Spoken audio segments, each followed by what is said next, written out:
And welcome to another exciting episode of the Comic Book Chronicles.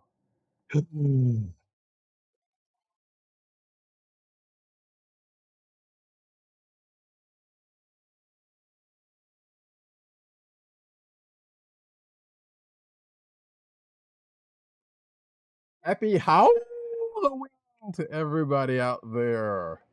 Yeah, it's hard to see in this thing, so you have to forgive.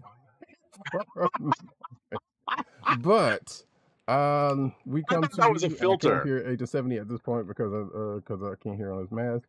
So I had to DJ style this joint. Like, yeah. Right. I thought it was a filter. No, it's just me. I mean, I got that stuff, but no. But yes, folks, we are coming to you live on Halloween 2024. And again, this is the Comic Book Chronicles. I am your host, Roddykat. You can find me at Roddykat on Twitter. You can find me at News Nerds Need on Twitter. You can find me at CBCaps on Instagram. And the sound effect that you just heard comes from none other than our man in Brooklyn, Agent_70 on Twitter, Instagram, and Threads. What's up, everybody? Cosplaying Haikyu on this All Hallows Eve, straight from Brooklyn, better known as Crooklyn. Just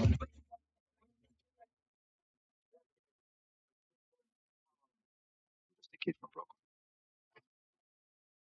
I really wish I had a green screen.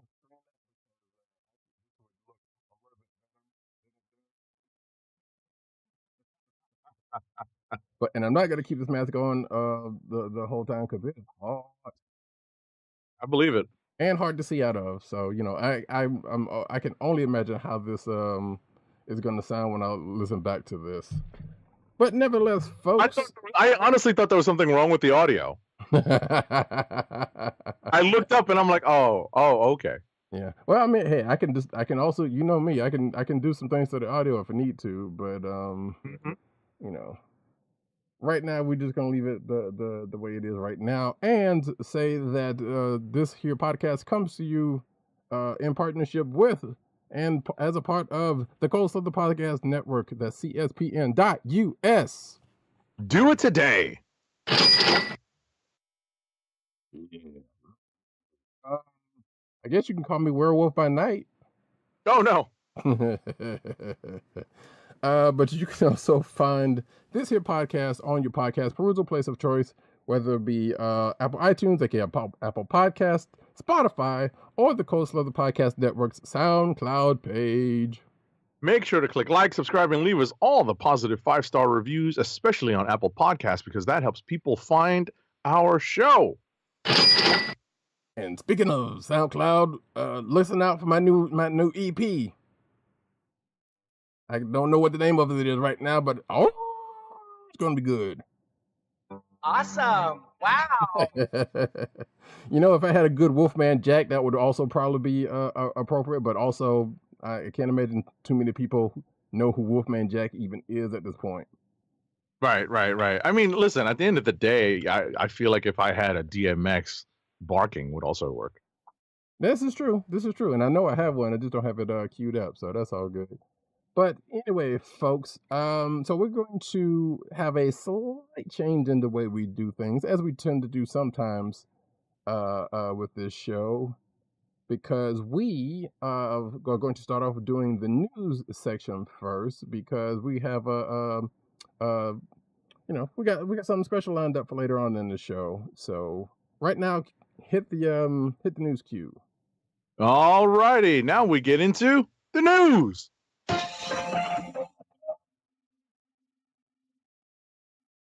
You want me to do the first ad of the night just to knock that out? Oh yes, I actually said that first, so that was my bad. fault. That is totally my bad because it's all muffled. It's hard to make out. That is my bad. Let me rewind that. Our first ad read of the night is for Blue Apron's meal delivery service. Blue Apron, fresh ingredients and incredible recipes delivered weekly to your door. Skip the grocery store and make incredible meals at home with Blue Apron. Always shipped free right to your home. And now the listeners of the Comic Book Chronicles can get $30 off your first Blue Apron order. To place your first order with $30 off and to help keep our show free for you, go to our network website at cspn.us. That's cspn.us. Then click on the Keep Our Podcast free link at the top of the page. From there, scroll down to the Blue Apron link and sign up for your first order. Blue Apron through cspn.us. Do it today. And now, for real this time, we get into the news.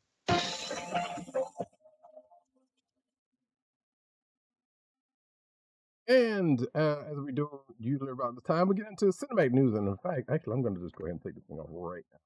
Please. Thank you. Thank you. All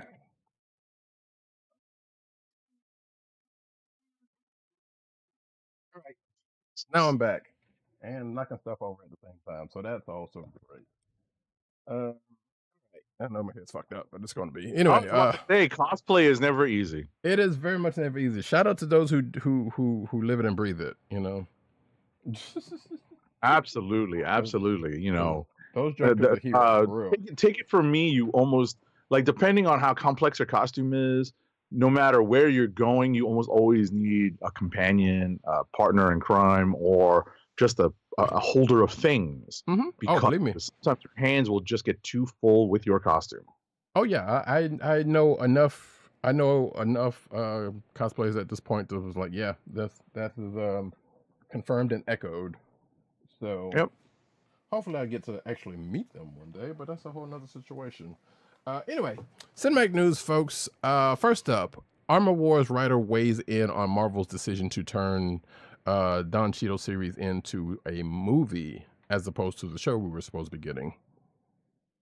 So the quote here is that I think that Marvel is constantly in a state of what is the most interesting, and I believe some of their films should be series, and some of the series should have been films. And the quote comes from one of the directors, Yasser, and this comes from Yasser Lester and Isaiah Lester also, who was talking about another film they were doing. Excuse me for a second. Mask got the better of me. And basically was talking about how he feels now that the project has been transformed into a movie, which realistically, some people would arguably say that that's probably better for them.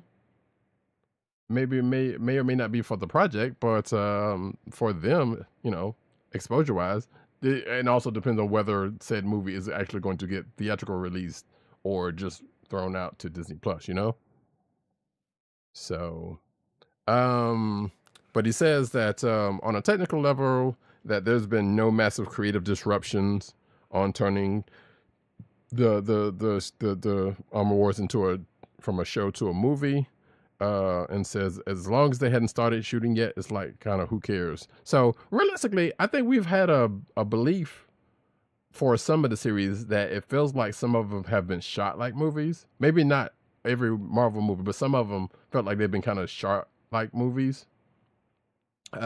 Despite what ended up being the case with it, Secret Invasion kind of comes to mind with it. But as far as we know, or as far as we actually know, maybe most of them have been shot like actual shows, and that's the case. So, anywho's, next up. Alrighty, next up. So apparently, only one episode of MCU TV has ever scored higher than Agatha All Along's best one in 90 attempts. This is referring to episode 7, which we spoke about last week, which I described as a tour de force by Patti LuPone. And I may not have used those exact words, but what I'm pretty sure I remember saying is that it's almost, it'll be a crime. She really should be nominated for an Emmy for supporting role or a guest role in this, for this episode 7. Yeah, I agree. Absolutely. Agreed. And the other show that is the one that that has scored higher or as high as that episode shouldn't be any surprise. is the last episode of Loki. Got it. Glorious Purpose, which that it. was a pretty great episode as well too. So, but yeah, that is the only MCU show that is scored higher than the Agatha All Along episode 7. So, yeah, like I said, it's in good company, so that's great. Next up, which and by the way, we will be talking about Agatha All Along later in the show since we kind of switching things around. Right. Episodes 8 and 9 were out this week, and we will be doing our spoiler-free recap of those two. Yep. Next up. Agatha All Along showrunner unpacks Lilia's trial, Rio's reveal, and more ahead of the final 2 episodes. Speaking of, and this is a Deadline speaking with Jack Schaefer, who confessed that brains were melted in the construction of the time slippages, which took a true team effort as shots pieced together in the episode 7 had been threaded through the previous 6. She also praised Patty Lupone, as she should, for her openness to take on the task of Lilia's heroic last moments.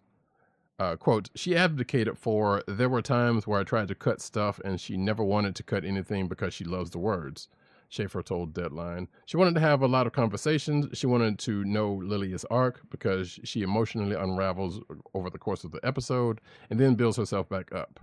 So, and then Schaefer goes into other stuff, which in an interview in the rest of this article, which you can read for yourself in the show notes. Next up. Marvel drops its first looks at Daredevil, Wonder Man, and new Spider-Man in a big 2025 TV trailer. Oh, and also Deadpool and Wolverine.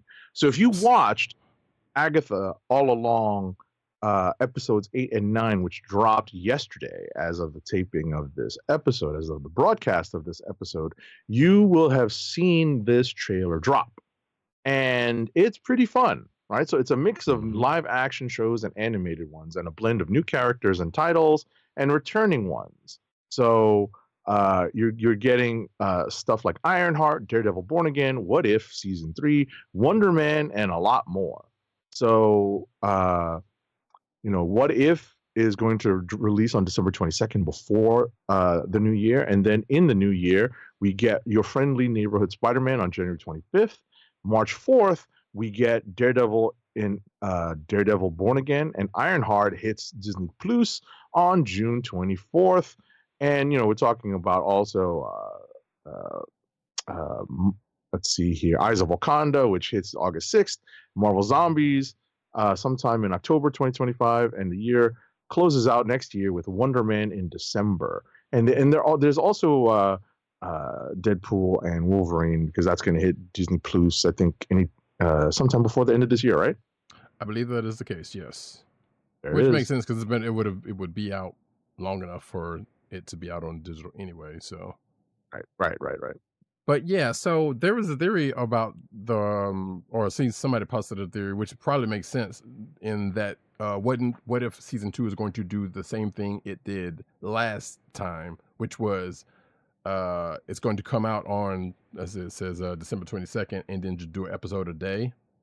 Mm-hmm. We have not had any word of that being the case, but it could happen. It could very well happen. So, and if that's the case, we do what we did last time, which was, I don't remember what, but we went through it with the way we went through it. I think did we just wait and went through all of them or something, or we just went through a couple and then we went through the rest the next week. I can't remember. Yeah. Either way, like I said, once it gets closer to that, we'll let y'all know how that's going to stand if it gets to that point, because that's going to be let's see, 22nd is a Sunday. Looks like. All right, so we might get through all of them. Yeah, so we could very well just throw all of them in a show, real quick. Right. Right. It all depends on when we're able to broadcast to podcast that we broadcast podcast because of the Christmas holiday. That is also true. So, but like I said, that is a problem for another time. But real quick, hey, I'm excited because the Daredevil stuff. I actually felt like going back to Netflix and watching that last season, which I had not, of Daredevil. Oh, you actually haven't watched the entire last season? I have Okay. not. Yeah, so kind of made me excited to do that. The Ironheart stuff, of course, was I kind of enjoyed that friendly neighborhood piece. Friendly neighborhood Spider-Man part looked pretty good. Like I know it's partially CG and whatnot, but as but it looks pretty good. Wonder Man, you know, of course, like obviously we didn't, especially with who shows up in, which makes Right. total sense. Who shows up in that spot that they showed. So yeah, looking forward to a lot of that. Zombies I can do without because I never cared about zombies at all. But you know, what if Right. also Right. all that good stuff. So what about you? Also, the Deadpool River thing, I guess, kind of makes sense because of the stuff that I know people know about what happens in that Right. movie. Right. I generally watch everything anyway. Just sometimes I'm more eager to watch some things more than others. So I get Right. that. And Eyes of Wakanda, of course. You Right. know, Right. because that's that whatever that little bit they showed, it looks pretty good. Anyway, next up, I think this is me. Spider Noir set photos reveal Nick Cage's comic accurate costume. I don't think we get a shot of that here, but it's just as well because Spider Noir will domestically debut on MGM Plus, which is a channel probably no one will watch, or has or watches, and I it's going to be don't in. think I have it. I'm fairly certain I don't have it, so because that's a streaming service. So yeah, unless you have some way like through your cell service or whatever the case may be, or even through your cable service or whatever, if they even have that. Right. I've seen the channel on my cable service. Right. It's So, on but my that's Fios. right. So that's going to be 2025, but you know, yeah, we'll get more on that. There is a link to that, but I'm not going to click through. Next up.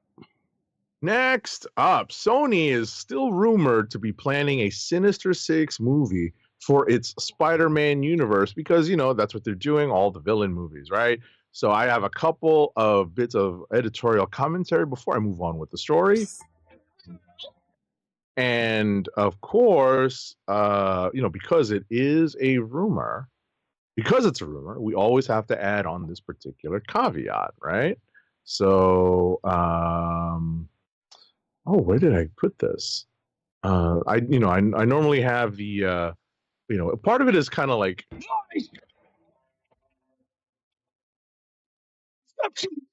that's kind of where part of me is, but at the end of the day, this is the one sound bite that always applies to these rumor articles.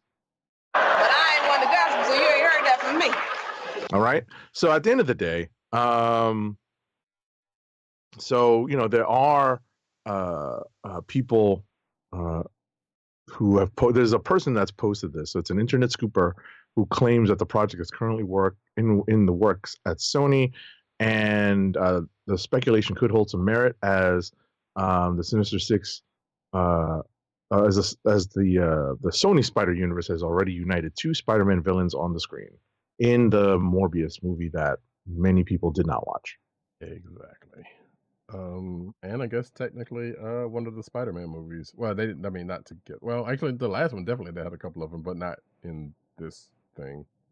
Right. So, like I said, at the end of the day, it's still rumor, but we'll see what happens. Yeah, I know. Because from what I heard, that Venom movie that just came out is like kind of one of the last drops of what they had so far. Right. No pun intended when talking about drops and symbiotes, right? Yes, indeed.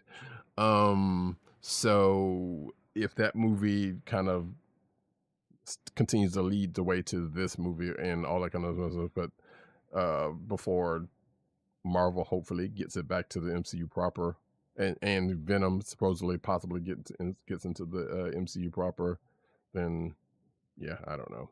Anyway, next up, speaking of Tom Holland is Tom Holland on Phone Call of a Lifetime after being cast in Christopher Nolan's next film. Quote, reminiscent of getting a call about Spider-Man, which means he's going to be Batman. I'm just kidding. Is the drum roll, the drum roll and snare. But so yeah, apparently, according to this article, Tom Holland's booked and busy and recently been cast in Nolan's next film, of which I don't think we have a name for or anything. I used to love Christopher Nolan's movies. Not saying that I don't. Right. But I mean, I'm not going to see Oppenheimer. I watched Oppenheimer. It wasn't bad. I mean, I I'm understand sure. why it got a lot of praise. Yeah, and that's the kind of thing that turned her off of it because like, yeah, that just seems like Oscar bait. But but at this point, Nolan, he's come a long way from Memento, which is still a great movie, I think. Okay. And I can't remember what that other movie was, but Following, yes, right, I'm looking right at it. But yeah, and of course his Batman movies were good, to a point. But anyway, so yeah, Holland was on Good Morning America talking about this on a recent in a interview recently, talking about the call was reminiscent of getting the call about Spider-Man. So I'm very curious. I'm kind of curious about what it is, and it's good to see Homeboy getting still getting some work. So next up.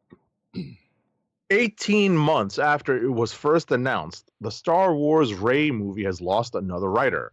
The Untitled Rey feature, starring Daisy Ridley as the Jedi in a post-Rise of Skywalker adventure, is reportedly looking for someone else to pen the script. As per Puck, Peaky Blinders creator Stephen Knight will not be moving forward with the project that follows the previous departures of Damon Lindelof and Justin Britt Gibson.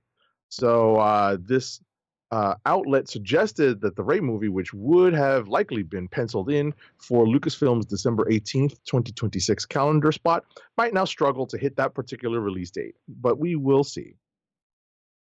Indeed, not unlike the aforementioned or previously mentioned Blade movie that we were talking about a little bit ago.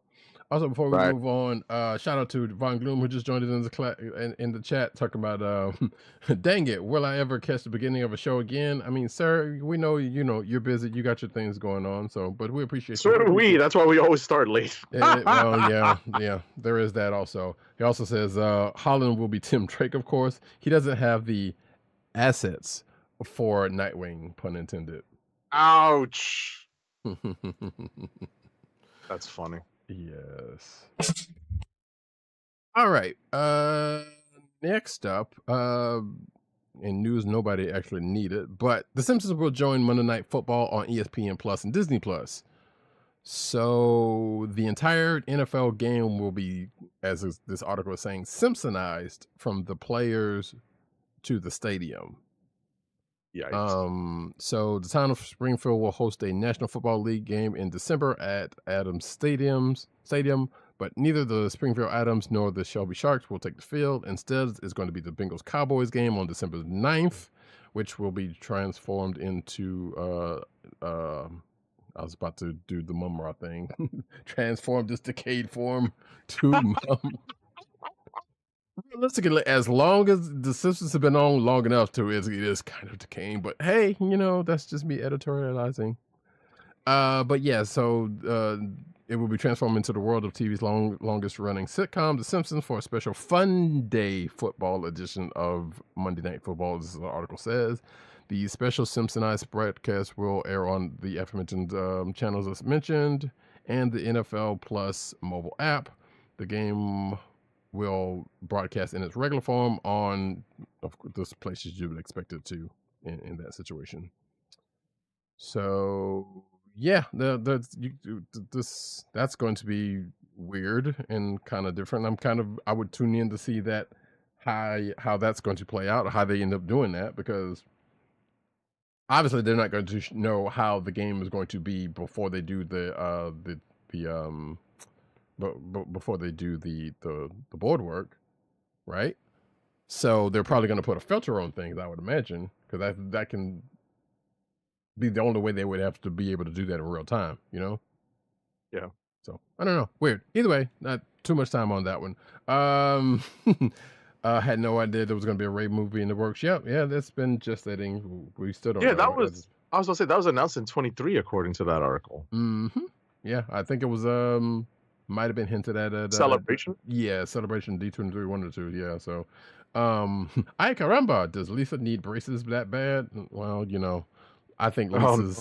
Lisa's well cared for at this point with the money they are making off that show. Next up, though. Okay, so Warner Brothers Animation had a lot to show at this year's Lightbox Expo, but they did not have a lot of. They did not show anything regarding the actual Looney Tunes characters.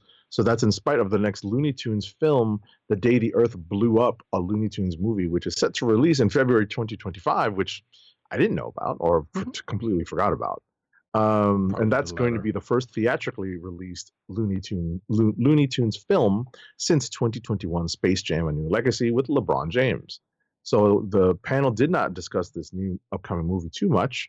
Warner Brothers Pictures Animation still clearly has some big plans for the Looney Tunes franchise's future in theatrically released feature films. They're apparently working on a super secret Looney Tunes project, as I said earlier. Mm-hmm. So the article also doesn't mention that they mentioned anything about the recent, not recent, that Coyote versus Acme movie that is still kind of floating about. That's the one that was shelved, right? Right. Right. So, and also apparently, according to this, Daffy Duck and Porky Pig is going to do a team up, and they're voiced by the same person. So I hope that dude is getting well paid. I hope so. Anyway, next up, this has nothing to do with comic books. I think it's an Asian brother. His name is Eric Bauza. Yeah, Eric Bauza. Mm-hmm. Yeah, I've seen him. Good for him. Yeah, Good for him. Yeah. I think I saw him on. It was him and Rob Paulson and a bunch of other folks talking, about voicing those characters and whatnot. It was pretty great. I have to find that video. So they say Zaslav is going to can it. Maybe. But Right. in news that has nothing to do with comic books, was just a good feel-good story that I thought. Blade Runner 2049 producers sue Elon Musk, Tesla, and Warner Brothers Discovery, alleging copyright infringement. You'll love to see it. Okay. Alcon Entertainment, the production company behind Blade Runner 2049, sued the companies for the reasons I said, because they're alleging that AI-generated images depicting scenes from the film has been used for the launch of Tesla's self-driving robotaxi that represents copyright infringement, basically. So it was in a lawsuit filed in LA, and it, Alcon insists that 2049 had no affiliation of any kind with Tesla, X, Musk, or any Musk-owned company, given Musk's massively amplified, highly politicized, capricious, and arbitrary behavior, according to this article, which sometimes, well, that is the quote, from them, which sometimes veers into hate speech. So they're basically saying, like, look, we ain't got nothing to do with this dead guy, but we're going to try to take it to him. And wait, 2040. 2017. So, take that for what it is. I hope they get every cent they can from that bastard. Next up. I hope so. In sad news, David Harris, the actor who played Cochise in the 1979 cult classic film The Warriors, has passed away at the age of 75. He died of cancer this past Friday at his home in New York City, according to his daughter, informing the New York Times. Which, one, fuck cancer once again. Yes. And two, probably the second time Cochise died and someone cried. Yeah. So, if you're of a certain vintage, you know the other one, but I can't remember. I don't know how many people at this point knows of that movie either. So, moving right along to some other sad news. Star Trek Voyager co-creator Jerry Taylor has passed away. She began her time with the Trek franchise with the fourth season of Next Generation, becoming the showrunner in the final season, which garnered her an Emmy nomination for Outstanding Drama Series. She also created Star Trek Voyager with Rick Berman and Michael Pilar, and stayed with the series as executive producer and showrunner until retiring and handing over the reins to Brandon Braga after the fourth season. So it was Braga who first shared the news of Taylor's passing on Instagram, praising her writing and describing her as a, quote, a cherished mentor, crediting his career to, quote, her intricate guidance. So if you're watching the video version, you can see Brandon Braga's Instagram post about her, with her in the captain's chair and a little behind the scenes there. So yeah, rest in peace to a Trek staple. Next up. We're in the anime corner now. We are. Okay. Yeah, that's weird with me wearing a Haikyu uniform, but the Haikyu uniforms are about to come in handy soon also. This is also true. Right. So next month in November, well, actually, let me just rewind just a second. Netflix has been creating anime originals to tap into the growing enthusiasm for the medium of anime. Next month in November, Netflix is kicking things into high gear with its new anime original, Tokyo Override, that will see its stars blasting their way across city streets in a futuristic landscape. While the series might be taking inspiration from things like Akira and Mirror's Edge, this project from Studio Riff is looking to inject some serious adrenaline into Netflix's anime catalog. Okay. Yeah, for those who know about video games and remember Mirror's Edge, there's yeah. So that's a thing that's also calls to mind. Which Mirror's Edge was all right for what it was. It was an interesting game about running. And also a little bit of futuristic, almost cyberpunk situation. So yeah, that looks good. I'm going to be nice and give this next one to Agent 70. And for reasons you will understand why. So I saw this hit my my news feed, and I made sure to hit up some folks who know I am a gigantic fan of the Haikyu franchise. I'm obviously cosplaying as one of the characters. This is Kageyama the Setter. And, I've got a ball to boot today also. But guess what, folks? It wasn't a surprise move, but it was the timing that was a little surprising because it was kind of a last second reveal to a lot of people, because we had heard that Haikyu, the dumpster battle, was getting ready to stream on Netflix, but in Asian countries at the end of October. Come to find out that the dumpster battle is streaming right now on Crunchyroll starting October 31st. It did not start until about 7-ish, 7:30-ish, something like that, Eastern time, because that's when I checked it and I saw it start to appear on the Crunchyroll app. And, it finally showed up fully formed when I had a chance to sit down and load it up. And I started watching it when I should have been trying to read more comics, but it's okay. At the end of the day, it's just really fun to have. I am, just very happy to be able to watch this like 10 or 20 times. And I watched it once in the theater, and I'm happy to be able to watch it again. You were saying? And again, he is not joking. Oh, no, not at all. And in fact, he is in the middle, because I know he's got it paused. He's in the middle of watching it right now, as he said. That's right. He had it paused. he had it paused as when we had our pre-production. So that's fun. Absolutely. All right, folks. Next up, Toonami is so true. It's very much true. So I heard it. Toonami announces one of Shonen Jump's most underrated anime is officially returning alongside a big recent hit. That underrated anime is Blue Exorcist, and the premiere of Mashle, Magic and Muscles, which are both going to be on Toonami. Let's see, and apparently Toonami is going through another schedule change in result of that. So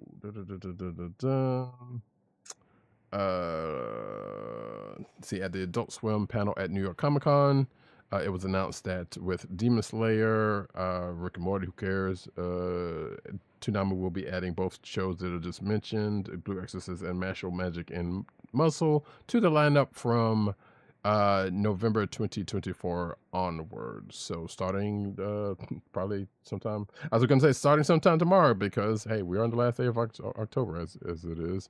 But we don't know when the new schedule is going to come into play. So yeah, and the article goes into why Blue Exorcist was such a good show according to Screen Rant. So there you go. Next up. Oh, I totally forgot to play a couple of these.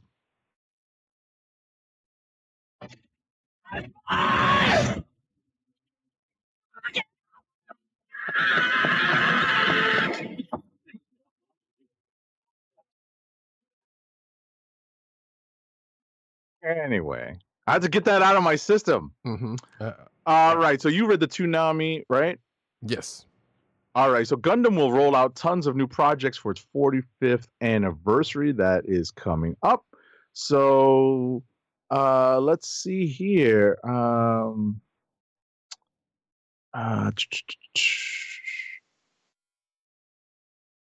is this anniversary gonna hit? So Bandai Namco is planning to release a steady stream of new Gundam projects on an annual basis. What they plan on doing so at least until the franchise's 50th anniversary. So the 50th anniversary is still in the future. We're leading up to it. And they also talk about some of the stuff that's out now, like Gundam Requiem for Vengeance. I think it must be next year because I know with some of the stuff that I know is coming next year, they do definitely seem to have some things on the books. So, but yeah, this article doesn't necessarily say. But in who's I just added this to the lineup really quickly. Crunchyroll heads to Anime Frontier 2024 with new anime premieres and more. So Aquarian, Myth of Emotions, and more to premiere at this year's con. I watched the first Aquarian. I'm like, I don't know if it needed sequels, but it did have one. So that's a weird kind of horny mech anime. So let's see. Friday, December 6th, 2024 is when Anime Frontier 2024 is going to happen. Let's see. They got a booth set up, and there's other shows like Honey Lemon Soda, Anyway I'm Falling in Love with You, Medaka Kurowawa is impervious to my charms. I'm gonna stop butchering that name. And their panel lineups also is in this here article if you want to go ahead and peruse that. So yeah, let's see. Von Gloom says, "Is Blue Exorcist truly underrated?" I mean, it's decent from what I remember seeing of it. I don't know about underrated, but that was a Screen Rant article, so you got to take it for what it is. And hopefully the next Gundam isn't CGI like that Netflix. I still haven't seen Requiem yet, but I wanna check it out. There's some of that CGI hasn't been terrible, but I haven't watched that one yet, so I can't say. All right, now we're going to go over into the manga news, which actually realistically we're getting into the comic book news. Right. So I am going to. So we're calling this comic book news because it's okay because it's tangential, I guess. Yeah. I just wanted to confirm, so I played the right sound effect, and I just got word that our next segment, which was supposed to start a little while ago, is getting ready to start soon, very soon. Okay, no problem. We're gonna. So just let me get this comic book thing going. Meanwhile, at the Hall of Justice. All right, so at New York Comic Con, Dark Horse Comics announced Avatar: The Last Airbender series in a series called Ashes of the Academy. Okay. It turns out Avatar: The Last Airbender Ashes of the Academy will go live in March 2025, courtesy of Dark Horse Comics. The comic is set after the original series as we meet Zuko during his reign. After learning about the fate of his mother, spoiler alert, Zuko finds himself saddled with a younger half-sister, and Ashes of the Academy will focus on the royal family. Okay, if that made sense to you, good for you. Hopefully, this child will bear better than Zuko and Azula. Shout out to all my Avatar fans out there, and I'm talking about the last Airbender, not the blue people. Speaking of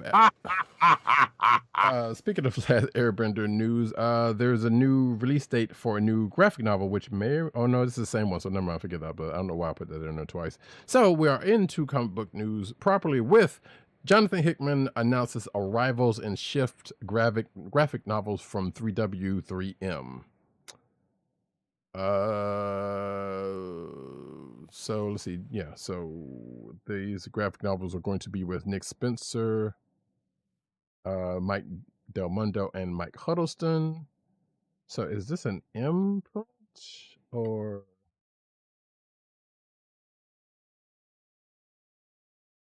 Okay, so this is a Bleeding Cool article, so it is what it is on this. But Jonathan Hickman has been staying out of the Greg Capullo FCO Placencia issues over his Wolverine Revenge series for Marvel. Not sure what that means, but he has been taking 3W, 3M, or 3 Worlds, 3 Moons, the Substack subscription publisher. Okay, he found it with collaborators Mike Huddleston and Mike Del Mundo. Got it. Okay. Excuse me, we've been talking about it. I was wondering, I was like, that sounds like an imprint, but okay, that's Substack. Got it. And announced 2 new books he's writing and co-writing with his partners for 2025 for subscribers. Arrivals is the first one, which is a massively oversized 96 issue introductory issue with him and Nick Spencer, with art by Mike Huddleston and special guests. It's a story about family coming together, coming home, and a perfect jumping on point for a new universe. And Shift is a 64-page original graphic novel written by Hickman with art by Mike Del Mundo, and it's a story of cycles starring Sig the Stag and friends, according to this article. So there we go. And then it just kind of goes into other stuff that it was talked about. So interesting, cool. Next up. In more news coming out of Comic-Con a couple weekends ago, Image Comics has revealed Jason Aaron and Mahmoud Asrar, with colors by Matthew Wilson and letters by Becca Carey, are teaming up for a new comic called Bug Wars. The first issue will be extracized in a 6-issue dark fantasy series set to debut on February 12th, 2025.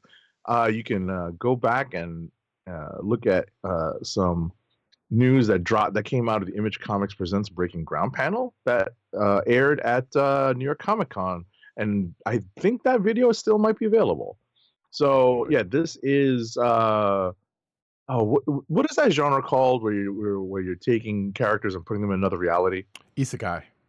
Isekai, right? So this is Isekai but with bugs. Well, we'll be talking about another bug war later on in the show for certain. There it is. Avon Gloom says King Zuko. There's no Fire Lord or Zai to be a crappy dad, so half sibling is going to be well adjusted. We can only hope. And does anyone read 3W3M? I haven't seen any buzz about it. Honestly, this is the first time I've heard about it. His Substack. So this is news to me. Next up, Absolute Wonder Woman #1 sells for $15, and variants go for a lot higher, according to this Bleeding article. So again, take that for what it is. And apparently there's going to be multiple printings announced, or there are multiple printings announced. And of course eBay gets into the thing, and the covers mentioned here that are going for various pricings, and so on and so on and so on. So yeah, no surprising, those Absolute books have been selling. Truck Coon strikes again. That's funny. Next up. Alrighty. So this is spoilers for the Absolute Wonder Woman book.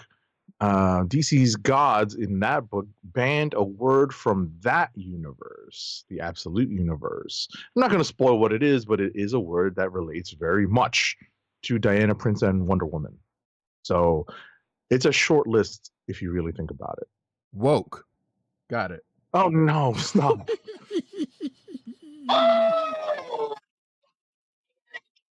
Anyway. That word needs to die anyway. I still need to catch up on those books. But anywho's, Let's see. Doomsday returns to DC with a jaw-dropping redesign, guaranteed to change how Superman fans see him forever. This is, of course, that bit of hyperbole comes from none other than Screen Rant, and also contains potential spoilers for Superman 19, which is that? I thought that was. Is that this week, or was that action that came out this week? I shouldn't be showing that. God damn! Yeah, that is a pretty shocking redesign. Yeah. Also slightly familiar in a way, if you I guess for Star Wars folks, if you're watching the video version, you can see what I'm talking about. Kind of, almost looks like whatchamacallit, the Ebony Maw. I was going to mention that as well. Yes, exactly. Yeah. So also a little bit of Mumra, but hey. Definitely. Mumra's gonna keep making appearances on this week's show. That is absolutely true. Oh, wow. Von Gloom says Social Justice Warrior was banned. Oh my gosh. So yeah, that's I haven't been keeping up with any of that, and I think this is probably apparently Lois Lane is Superwoman now, I guess, in that same thing. So which again, I'm like, yeah, I was like, okay, wasn't she should have been in the first place because of that whole whatever. Justice League. Oh wait, this is you. Go ahead. Sorry. Look, I can't believe I'm about to read this. Justice League versus Godzilla versus Kong 2 was announced at New York Comic Con for summer 2025. This is just something I ignored. So Legendary Pictures Senior Vice President Bob Napton joined Jim Lee to announce a sequel to that quote-unquote hit series, Justice League versus Godzilla versus Kong, set to release next summer. And yeah, it's going to be written by Brian Buccellato with interior art by Christian Duce. And yeah, the biggest twist they could talk about was that the sequel will take place in the legendary Monsterverse. So instead of monsters coming to DC, the heroes will be taking the fight to the monsters in the legendary Monsterverse. Love it. I guess. Yeah, I read it. We talked about it. Let me phrase that. I started reading it, and we talked about first couple of issues, and then I just dropped it. I said, "Screw." Yeah, I dropped off. You know, So- maybe I'll circle back to it. We'll see. Yeah, maybe. Okay, well, some news now. Thank you, Batman News. Von Gloom says he just took on Zempics talking about Doomsday. Oh no! That's fun. That's great. Oh man! Death, and we'll be talking probably a little bit about this when we talk about books, because we haven't talked about books yet. But Death in Cases in January 8th, January's 8 deaths of Spider-Man. So yeah, we're probably going to not talk about too much of this, but then again, it's not really much to talk about because all we have is what happened at the end of Amazing 60, which we will talk about a little bit later. So yeah, basically from what this article is saying is nothing's new under the sun. based on the article summary. Something's new under the sun is basically who he's fighting, but nothing new in that he's seems to be re-exploring a relationship that he's already had, and not the one we were teased with in Amazing 60, which we'll talk about next up, though. Next up, so we've got a first look at a Marvel Holiday Tales to Astonish one shot. So this is, I guess, is a holiday issue from Marvel, and it's based around Fantastic Four holiday party, or at least the first part of the story. And there are a couple more stories involved in there. Let me look for when this is dropping. Let's see here. This is on sale December 4th, so it's not far away. It's a little bit more than a month. And cover price, not in the article, but it's a one shot, so it's going to be a little bit more expensive than your regular issue. Yep. And of course, it wouldn't be anything if it called toward whatever Doom's doing. Of course. With these pages, but these unlettered pages look pretty good. So yeah, there's a Phil Noto page in there too. It's always fun to see, his work without the letters on, without lettering on it. Yeah, him doing interiors is I was gonna say it's rare, but it is kind of so. Mhm. Next up though, why do I have that in there twice? I don't know. So let me make sure I got things squared away here. Yes. Marvel reveals Star Wars Legacy of Vader series starring Kylo Ren, excuse me, because of, we are after Return of the Jedi after all. So as revealed by StarWars.com, Legacy of Vader is written by a veteran of both Kylo Ren and Darth Vader comics, Charles Soule, who, of course, penned the Darth Vader series and 2017's Darth Vader series and 2019's The Rise of Kylo Ren, a limited series that explores Ben Solo's ascent in the First Order and the Knights of Ren. I don't remember reading that book. The book is illustrated by fellow Star Wars veteran Luke Ross, and we have a preview gallery here in this article. Bonnie Gloom says Kong becoming a lander was too much and I fell off. Yeah, I think that's pretty much happened. Same for me too. Wait, do we have?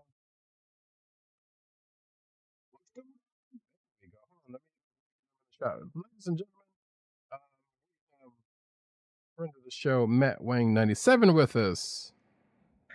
Hey guys, what's up? Konnichiwa. What's Hey, going on? not much. Sorry, I'm a little later than I expected. Hopefully, you covered all your comic reviews. We Actually, we dive haven't into done them more yet. comic news. Actually, we haven't done it yet. We were doing news, waiting for you, and then getting to the news after the next segment. So let me get you in the shot here really quick. Right. Because for some strange reason, I took that out. Let's see. Some technical stuff here, folks, for the YouTube audience. Yeah. No worries. I am. I will just say I am 1 week behind, so it's not too bad. Oh, it's not too bad. Yeah, that's good. You know how we do. We don't really spoil a whole lot of that stuff anyway. Your boy, I will spoil the fact that your boy Stingray didn't show up in Namor this week. So No, but it was really cool that Agent 70 dressed up like Namor from the new which was awesome. Yeah, you gotta love it. But yeah, look, excited to be on, and I don't want to disturb your flow, so I'll just hop in and chime in with hopefully some witty banter and some hot gossip. Of course, we're almost finished with the news. We only got a couple more news seconds. And actually, hopefully because I heard you were sick, so hopefully you're feeling better. Yeah, no, I'm kind of recovered. I was last week caught a little bit of a bug. Both it was a mix of children, parties, and your Comic-Con crud. Yeah, crud. Yeah. So that's a nasty concoction there, but I'm glad you're feeling better. Right. And our running joke was that I had been under the weather just before New York Comic Con. So that may have been how I avoided catching anything there, because I was still, suffering, like just getting over something at that point. Basically. Nice. So, but where were we, Roddykat? We are in the toy corner section actually. So. Oh, right. I've got this one. So recently there have been some Marvel Legends reveals. There was a Hasbro event, and there was a small Marvel Legends segment to it. And at that event, Hasbro 1027, they revealed a Marvel Legends Dark Avengers Warbird. So it's really a Captain Marvel, actually a Ms. Marvel costume from back in the day that they are going to put out a figure of, but it is specifically of Moonstone basically cosplaying as Captain Marvel during the Dark Avengers days. So it's actually a pretty cool looking figure. I mean, I've not been successful in my attempts to look for the Warbird, aka old school Ms. Marvel costume. version of the Marvel Legends figure. So we'll see if this one is equally as hard to find, and that's going to be a pain in the butt. Mm-hmm. So if you're watching the video versions, you can also see the other figures that they were showing. You see there's some Sentinels there, or I guess a couple of molds of a Sentinel in comparison to one that's fixed. Right. There's a Miss Marvel again, aka Warbird. There's Red Hulk. There's Vulture, MCU Vulture, and of course Captain America, MCU, which we will be talking about right now because in that same showing, we get the announcement of the Brave New World figures, and that being Captain America, Marvel's. Oh, I'm sorry, that was Falcon. That was not Vulture. I wanted to say something. I was like, it was like, wow, that's kind of weird. They're putting a Vulture in this set, but yeah, okay, this makes way more sense now. Right. And what's funny is that they are very much borrowing from the color scheme of this version of the Falcon from the comics in this MCU version. So that's why I absolutely understand why you would have initially thought that was a version of the Vulture, but it is in fact a green color scheme for the MCU Falcon, the way it is with this new style Falcon in the comics. And we have the new rendition of Falcap with his wings, and it's cool because listen, at the end of the day, they give you a deluxe figure with the full set of the wings. You don't have to do a Build-A-Figure to build the wings, which is just a pain. And this is another shot for people who missed out on the first Red Hulk to pick up a Red Hulk. It is subtly different. It is more of an MCU style model, body mold, as opposed to like that massive Red Hulk that you got before. But hey, it's a Red Hulk. Indeed, as I flip through the images here, yeah, it looks good. No, I gotta replace my bootleg Lego Red Hulk that's on my shelf in the office. So you're gonna get this? I don't know. I mean, the Red Hulk, the legal one, I don't know if I want the MCU one. I actually have a pretty sweet, good shot of Red Hulk, Age of Ultron by Brian Hitch. I got from him a couple months after he did the comic, hanging up in my office. So I should probably get the figure. Sure, why not? Yeah, I'll send you guys a pic. Nice. Well, so this next story, right? If we're ready to move on, this next story is right up Matt's alley. It's literally right up Matt's alley. Mine as well, because right. But yes, right. I'll read it and let you guys chit chat about it, and maybe I'll take a nap. So, Magic: The Gathering has revealed a new Final Fantasy set. Final Fantasy fans will be getting their own Magic: The Gathering set as Wizards of the Coast and Square Enix will bring the franchise to the tabletop title. So, Magic: The Gathering unveils a Final Fantasy set, which will release on June 13th, 2025. The set will draw from Final Fantasy 1 to 16, excluding sequels and offshoots like Advent Children. It will feature iconic characters, monsters, and artwork from Magic and Final Fantasy artists.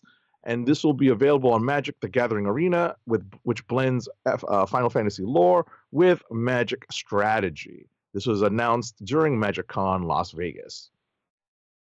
So, go ahead, Matt. What are you going to say? No, I've seen the preview cards. They look the whole thing looks beautiful. And look, if anyone's been following Hasbro and Magic and everything they've been doing, I think this makes a lot of sense, and it continues to bring a lot of fans to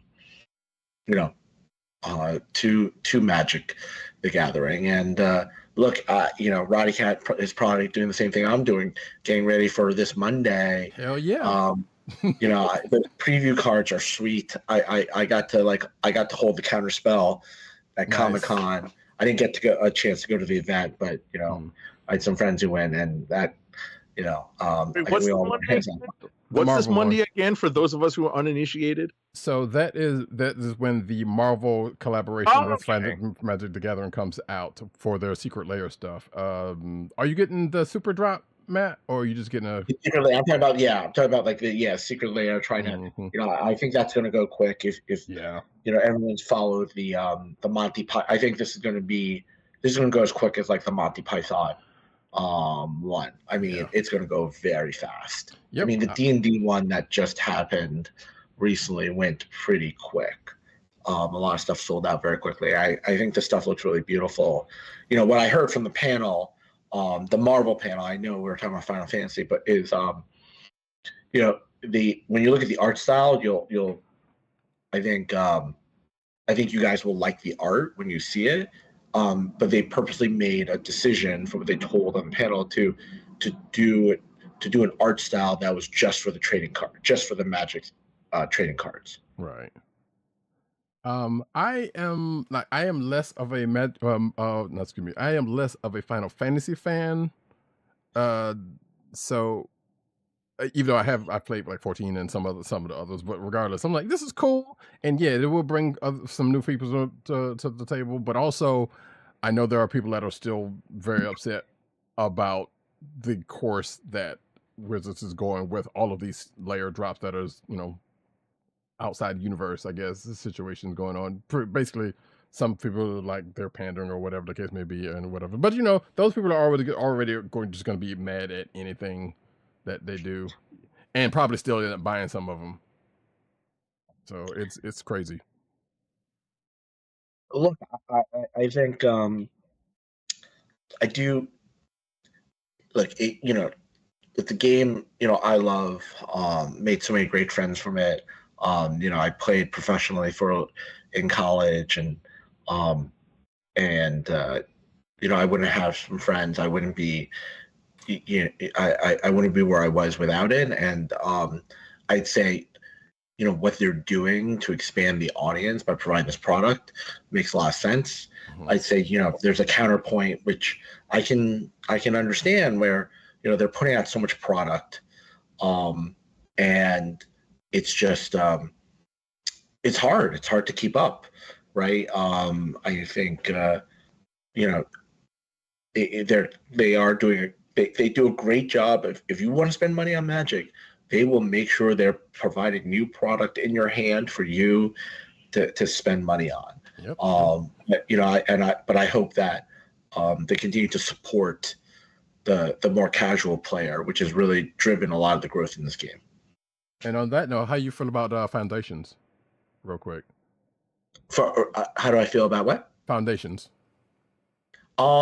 So far, what I've seen has been pretty good. I mean, they brought back some great mechanics, such as like Threshold and oh my God, what was the other one? The one where you recast from the graveyard. But yeah, I think it's pretty. I think it's pretty exciting. The art looks really good, and it they kind of went back to fantasy a little straight up fantasy. Or Magic Gathering fantasy, right. And that'll be really interesting. Look, I'm a Final Fantasy fan, not the biggest, but those cards are beautiful. Yeah. So I'll be excited to pick some of that up. Yeah, if you're watching the video version, you can see some of the art. I know especially one is going to be probably sought after just for what the callback to 10. So. But yeah, like I said, I don't know. I get it and I see it, and yeah. The only thing I was going to go back to, and then we can kind of move on. But I noticed that the Ghostbusters drop is still kind of out there, unless that stopped at some point. But the last time I checked, like yesterday, apparently that's still out there. So that's the only one that maybe has not sold as well as they thought it was going to, or something. Don't know. Yeah, look, I think. We have a lot of friends who love. I still love Ghostbusters. I'm not sure if it's something like I necessarily want to pick up, but it's let me. I'm actually going to the website right now. Take a look. But oh yeah, it was the Halloween themed one. Yeah. Yeah. No, it looks pretty good. But I think people are saving their money for the Marvel one. Yeah, but also that Ghostbusters run had been out there for long enough, so that it's kind of surprised that they still have some stuff out there. And I hadn't gotten it yet, but I was like, yeah, I might, but I don't know. But yeah, like you, I'm waiting for Monday, so I can just go ahead and just drop for that for the Marvel joint. Take all my money. Pretty much as soon as they, as a matter of fact, because I think Age of 70, I think that was the week that thanks, that the Age of 70 was not here, and y'all were at the show when they when I because I did the show by myself and I saw that, and I think I can't remember, did I talk about it then, or we talked about it the next week? We talked about it last week. Okay, so yeah, so you were here when I talked about it, and you know, so you can go back on that for. Yeah, I'm familiar with that news, but you know, it's always interesting. I kind of understand where that crowd, and we'll move on after this, but where that crowd that Matt was speaking of, kind of, you know, just catering to the broader masses in order to, you know, increase the range, increase the reach of Magic, but you know, like at what cost to like kind of the gameplay and the nature and what Magic has always played like, you know, by introducing all these other types of aspects and you know, just, you know, different things that were not originally part of the Magic you know, game mechanic. Right. Luckily, there's not too much of that. I'll tell you, I got over that a long time ago. Agent 70. I got over that a long time ago when they started like Walking Dead and like just. Okay. I'm like way over that. It's more of like, you know, I think you're for me. The only thing I'm worried about is just like a lot of people. You know, it's gotten pretty expensive. Very expensive. Yeah, I mean, that's what I worry about. And also the you know, there's always at least 4 to 6 expansions per year, depending on, you know, and some of it's geared to one mode to another, but it's even with that, yeah, and some of the decisions they made around some of that, like taking digital codes out of booster packs, which is one that didn't sit right with me, but that was a whole nother situation, and just kind of relegating that to pre-release stuff.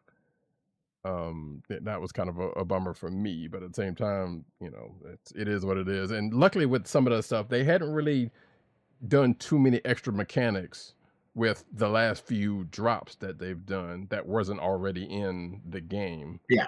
No, but that makes sense though. Right. Yeah. So, but that being said, you know, it's still kind of a watch and see for a lot of stuff, because you never know when they're just going to go full crazy one, if they're going to. Hopefully they're still kind of keeping things in check, you know. That being said, we can move on. Von Gloom says, let me catch up with chat real quick. HasLab has definitely been cooking with their toys. Rocks out to One Winged Angel. No Nemesis Immortal action figure.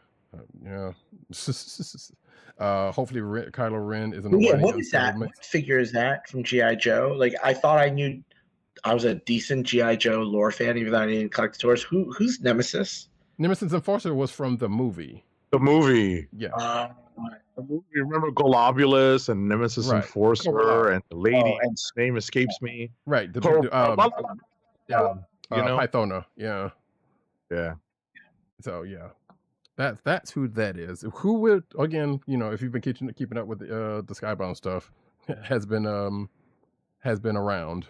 Yeah, they've been playing slightly more prominent roles. I have not been reading the Skybound G.I. Joe stuff, just the Transformers. Right. I want to pick up the Skybound stuff. I'm sorry, say again? I want to pick up the Skybound. I want to pick up the Skybound G.I. Joe. That's only something, I think when it comes out on, I got to pick that up on digital. I'm pretty excited about that. Yeah, I'm probably gonna get both, knowing me. But yeah, so you're caught up with like Duke and Transformers and Corporal Commander? Transformers. I'm caught up. Have you been reading Voice Rivals any, or? No, I sort of follow it, but you know, people seem to be really enjoying it. Yeah, they seem to be putting. Yeah, they're being, I guess you could say, smart about the way they're integrating the Transformers G.I. Joe stuff. or Transformers more specifically, I guess. There's not really any G.I. Joe stuff into Void Rivals. So, and that's where some of the folks we just talked about kind of come into play. Anyway, so let's go ahead and finish up because we can talk about that in a little bit. McFarlane Toys launches a weird Justice League Task Force Darkseid Build-A-Figure. Sure.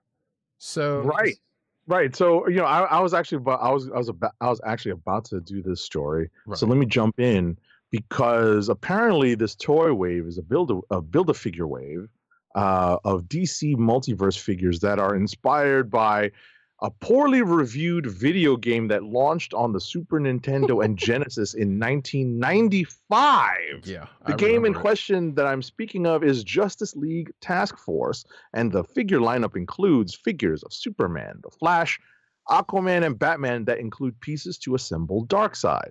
So the promo image that's in the article shows an Arthur Curry, an Aquaman with long, flowy blonde hair, but otherwise a standard-looking Aquaman. Batman with both hands, right? Yes, he does have both hands. No harpoon hand, right? Okay. It is very much an early '90s Batman with the gray suit and blue cape and tights and boots and whatnot, with the yellow bat symbol on his chest. The notable difference here is we're incorporating the back to life, return to Superman long hair. That's what we have portrayed in this figure set, because that is a period correct Superman from 1995. Yeah. And these figures are expected to go live. They went live on October 25th, and they're priced at $24.99. So now I'm going to have to pull up Justice League Task Force and play that on stream. Because now that it has been brought up. Little known fact for some folks. Can I give you guys a deep cut with Justice League Task Force? You're probably going to say the same thing I'm probably going to. Justice League Task Force. Okay. As you probably remember, that was sort of like they added, during like during the heyday of Justice League, they decided to add another title, right? That with and every kind of couple of issues after every storyline, they have a different Justice League team. And then one of my favorite writers took over kind of like probably like 2 years in, Christopher Priest. If you know who Christopher Priest is, right? For people who are watching, he really should be getting the credit for one of the revitalization of Black Panther, in my opinion. Like, he's the guy who really put Black Panther on the map and took over the title during Marvel Knights. And he was previously on a senior editor at Marvel. So he took over the title using a random assortment of characters, right? It was like he had Gypsy, he had that character Triumph that they had introduced like during the 90s, Despero, but he was possessed by Elrond. I mean, this was like a hodgepodge of nobodies. It was like the Ray, and it was a fascinating title for like a couple of years. Nothing like that in the market. Just so if you wanted like a deep cut, if you back issue filler in the quarter box, like I recommend the Christopher Priest run on Justice League Task Force. So that wasn't what I was going to mention, but I'm glad you brought that up, because yes, I do remember it, even though I didn't read it, because doing some Priest homework. I do, and yeah, that Priest run of Black Panther, some would say is the definitive version of Black Panther. Right, because it introduced the Dora Milaje. It introduced a lot of concepts that have carried forward, all the way up until now, especially into the movie and beyond. Yeah, I've recommended to a couple of people who read the first couple trades, and I think I've gotten a mixed bag from people, even though I still love them. Right, like the movie wouldn't have happened without it. Right. Like, it's also kind of a work of its time. Yeah. Because it is 20 years old. Like, there are a couple of things that are kind of, not antiquated, maybe some notions or some concepts that might be a little bit of their time, so I can understand like going back to it now. But as I said, there's some like Wakandan concepts that were new that Priest introduced that people have to recognize as being new there. Because if they don't recognize that as being new there, then you don't really notice the impact. Yeah, I think the big thing, I'm sorry I'm like on this tangent with you guys. The big thing, right? If you read the interviews, because he was one of my favorite writers. I read all his blogs, right? Like, he really approached that character. He was like, he's not a superhero. He's a king. He's a king of a nation. Like, why did he join the superhero team? Right? Oh, he joined the Avengers to basically spy on them. Right? That whole characterization of like how, like, what he was and like what he did and how he interacted with the Marvel universe, like, just blew my mind. If you read that whole run, right, like, he was doing things sort of like how Warren Ellis back when he was doing Planetary and Authority, right? Like the Stormwatch became Authority. Like, he was doing things that other people weren't doing that, 20 years later, everyone was like, oh, of course you would do that in a comic, right? But he was telling stories out of sequence, so you had to think about it. He was trying to tell complicated espionage spy stories. Like, when there's a whole, there's 6 issues around basically Namor and Doom and against and Black Panther and Wakanda warring against each other, or like warring against the United States. It's fascinating stuff. You've met him, right, at a con before? I've still, to this day, I've never met him. Really? I know. You guys have all met, and I keep missing him, and it breaks my heart. No, Priest did New York like a few years back. Like, I met him at Terrificon, and I got him to sign a bunch of stuff. I actually met him and Don McGregor, the OG Black Panther writer. So I got their autographs on a Black Panther poster that you can't see because of my virtual background, but it's on my wall. And I got I got Priest to sign some of his run on Black Panther. But what you just said, he described himself in his own way, like his own take, because I asked him a question that led to that answer, like his take on Black Panther, what made it so special, what made it, set the, create a foundation for things to come. Yeah. Anytime anybody wants to know where to get in on a Black Panther comic, that's where I point them. Yep. Every time. Yeah. And think about like that in that time, like that Marvel Knights era, like around that time, like people were doing really interesting things, right? Whether it was like DC Wildstorm or, like even just straight, that was around like 0 Hour. Like, I'm rereading, I'm rereading Starman right now by James Robinson, which is like one of my favorites. I'm kind of rereading it right now, and I mean, I remember back then it was blowing my mind because it was like nothing else on the shelf back then. Nice. Sorry, I just went off. No, you're good. You're good. Actually, I still need to read that because I've been hearing of that. That was a really great run, but I've never read it. And there's a lot of DC stuff I need to catch up on, but that's just because more Marvel. So before we get into this last article real quick, I just was going to say that the reason why I brought up Justice League Task Force, the reason why I was going to bring it up rather was because the video game, which apparently Von Gloom says, boo, obscure game that wasn't memorable. I mean, and maybe no. But the most memorable thing that would be about it is that it was developed and published by Blizzard Entertainment. And the head of that game being developed went on to develop Diablo. Really cool. It's a cool fact. I will put because I remember because David Brevik, who was one of the dude behind Diablo, used to stream on Twitch a lot, and I was like, oh yeah, because I remember some of that, but he also talked about. I remember one of the streams he was talking about Justice League Task Force because somebody brought it up and whatnot. Of course, people were asking about things about what he did on Diablo because it's Diablo. So, but I will put an article in the show notes that will go over a little bit of that as we move on to the last article, which is of course Transformers. Which I should probably do my toy corner right now, but I'm not going to do that. Courtesy of Toys R Us on YouTube, we can share images of the Hasbro Transformers Cabinet at MCM Comic Con London 2024 event. There is, let's see, HasLab Omega Prime. There is a Studio Series Transformers 1, Bumblebee and Alita 1. There's that Mandalorian Transformers in1 fighter, Starfighter that I really kind of want. And there's a couple of others that looks like it's from the movie. Oh, actually, the stuff that we talked about last week, that's from the movie. Or the movies, which I don't care that much about. With the exception of the Galvatron. They did show pictures of that Galvatron also.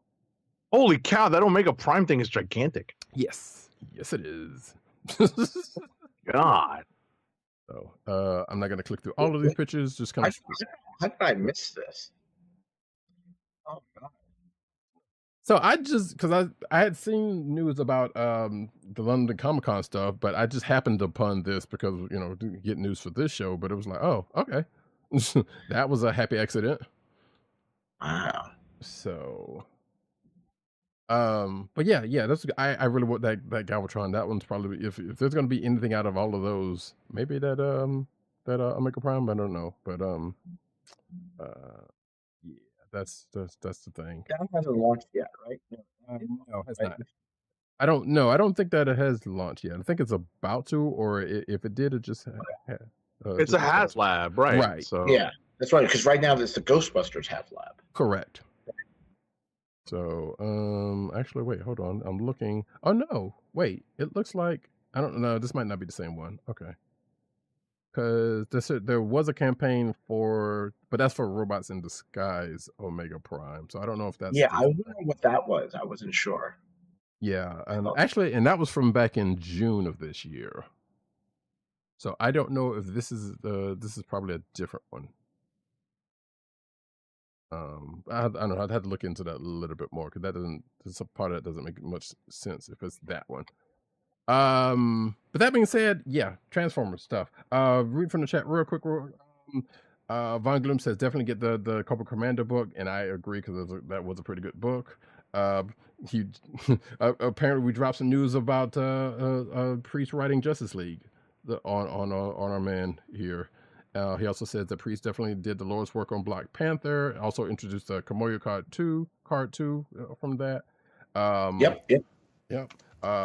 This says, mine got that monstrosity got us Diablo. Almost flunked out because Diablo in college PC lab. Yeah, kind of the same. I spent a lot of time on Diablo back in the day. Holy fuck. The Ecto one is so sweet. Almost wished it was transformable too. Yeah. Oh, we talked about the Ecto one last week or week before last. I can't remember whatever the HasLab is. So that is that, folks. As we transition, let's say that Omega Prime thing might be an older HasLab. That's what I'm saying. I think it might be that one from June, but I'm not entirely certain. Right. That's what it looks like. Yeah. So maybe either they're putting it back out or they just had that on display there for some odd reason. I think they just had it on display because I think it just recently started going out. Or at least they're about to put it into production. Maybe actually, that might be that would make sense. Yeah, that would make total, because that, like I said, that HasLab was from back in June, so it probably would have would just to be about coming out by now. So okay, that being the case, as I'm gonna have to do.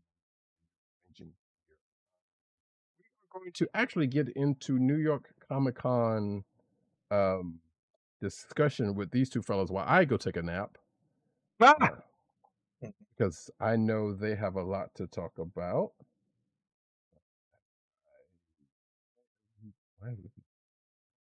But yeah, y'all can go ahead and start talking while I go ahead and fix this up. Fix up the audio. Right. So I guess I'll start with just saying that I attended the 4 days of New York Comic Con this year in bits and pieces. I did just an hour and change on Thursday because afterwards I went to an event that Mr. at Matt Wang 97 helped to organize, and that was a lot of fun that Thursday evening. So, you know, I get out of work, head over to the con, do some recon, figure out where I want to go, what I want to do, what money I want to throw away. I mean, throw at people on Friday, Saturday, and Sunday. And you know, that was my Thursday. Did you ever make it to the con on Thursday, or you just took care of your event? I did. I was there in the morning. Okay. I was there in the morning. I had a breakfast. I had a long. I almost had a little incident on the subway. Oh no! It was a little. I was like, oh, is this guy? The short version was like, is this guy gonna punch me? And then like, I'm gonna just like walk out of the train now. And then made it out, made my breakfast, went to the con in the morning. Was there for a little bit, for about 30, 45 minutes, and then then I just kind of went to I got to my event like an hour before, but I had to do a bunch of work, so I kind of was doing that, and then and got to hang out with you at the event. So which I co-hosted with Stone Soup Social, which is a media entertainment tech networking group based in the West Coast. It was a nice mix of, I think, comic book execs, gaming professionals, I think like comic book artists and writers. Right. And people in various forms of media like anime. Oh, right. We met a lot of anime dudes. Yeah, we met anime folks. We even met one of my favorite podcasters from the podcast they call us Bruce. He's a published writer. Right. Yeah, I got a chance to meet him. Yeah, I was really excited. I forgot right at the end. Yeah. So it was. Oh, I met Gary Sheamus. You met Gary Sheamus from Wizard? Yeah, he was there. I missed that. Oh. So that's wild, man. See, that's wild. See, Roddykat, like we always joke about, like I'm gonna end up making it to San Diego at some point, thanks to Matt and his connects. But if you're ever able to come up to New York and Matt is running things the way he is now, and it's getting bigger and better, I think you'll have some fun. Yeah, I would love to make it one of these years. It's kind of hard right now, but hopefully it'll happen. One step away. Because this was eye-opening for me, because I walked in, I'm like, wait, I recognize that person. Yeah, and one of the people you mentioned, I'm actually having coffee with one of them you just mentioned tomorrow. But I think there were a couple of comic book execs I introduced to Agent 70. Yes. That was a lot of fun. Right, and there was an artist and a writer that I was already familiar with that were at the party. I was like, hey, so how'd you get here, right? So it was one of those types of things. Right. Oh, the writer, was it Michael Jan Freeman? No, it was Sue Lee. Oh, right. She's part of Chitara. She's doing the Chitara series now. Yes, she is. Yeah. She's I think she lives in Flushing. Yeah. Right? She's a New Yorker. Yeah, she's a New Yorker. I don't know if she's I know she's a New Yorker. I'm not sure what part of New York she lives in. I think she's Queens. Yeah. Like all the other Asian people, unlike myself and at Matt Wang 97, because I'm from Brooklyn, he's from Manhattan. So all the other Asian people, they're in Queens. Oh, so, I think one of the coolest people I met was the guy, Roddykat, who's the executive producer of Star Wars Visions. Yes, that's the guy I was talking about. Yeah, Agent 70 told me. Yeah. All right, I wasn't going to drop his name just yet because we definitely want to reach out to him to try to get him on the show. Yes. But at the end of the day, he was a great like someone who was a great, conversationalist about anime and like the current state of it. And it was, just great to hear because he is of our vintage. So he's seen it all from, maybe not all of it, but definitely from, he looks at things from our perspective, not so much from like the latest and greatest. Gotcha. So real quick, before we go, hold anything you got to say, I just want to address something in the chat. Von Gloom asks, "Is Matt the Geek Godfather?" And I'm here to tell you folks. Now we love our guy very dearly. He's kind of a big deal. He's kind of a big deal. No, not far from it. And modest. And modest. Yes. And very modest about it. So, but that's why we love Matt though. So seriously, Listen, that's why we have to fuck with him. We may not be like the biggest podcast, but we have some good connects. So Indeed.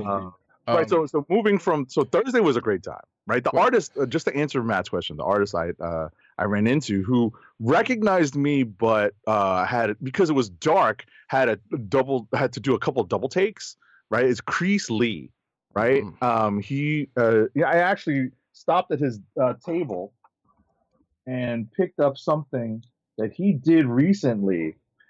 He did Tiger Division. Mm-hmm.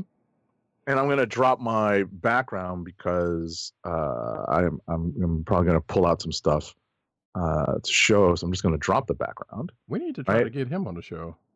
Right. So he did Tiger Division, and he actually did some Invincible Iron Man stuff towards the end of that run.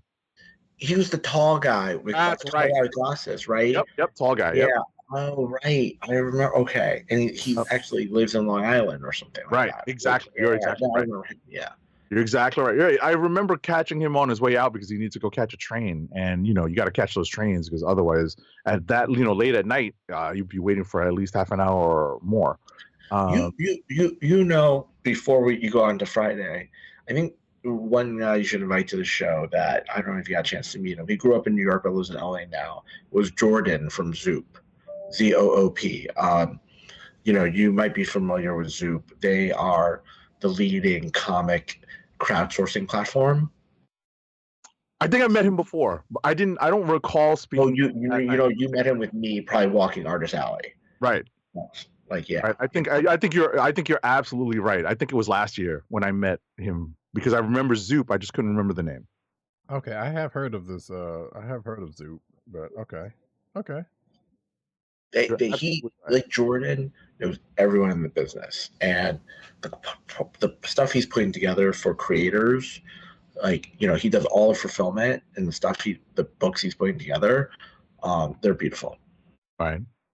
And the funny thing is, and just very quickly before I'll put a little bit of commentary on the event.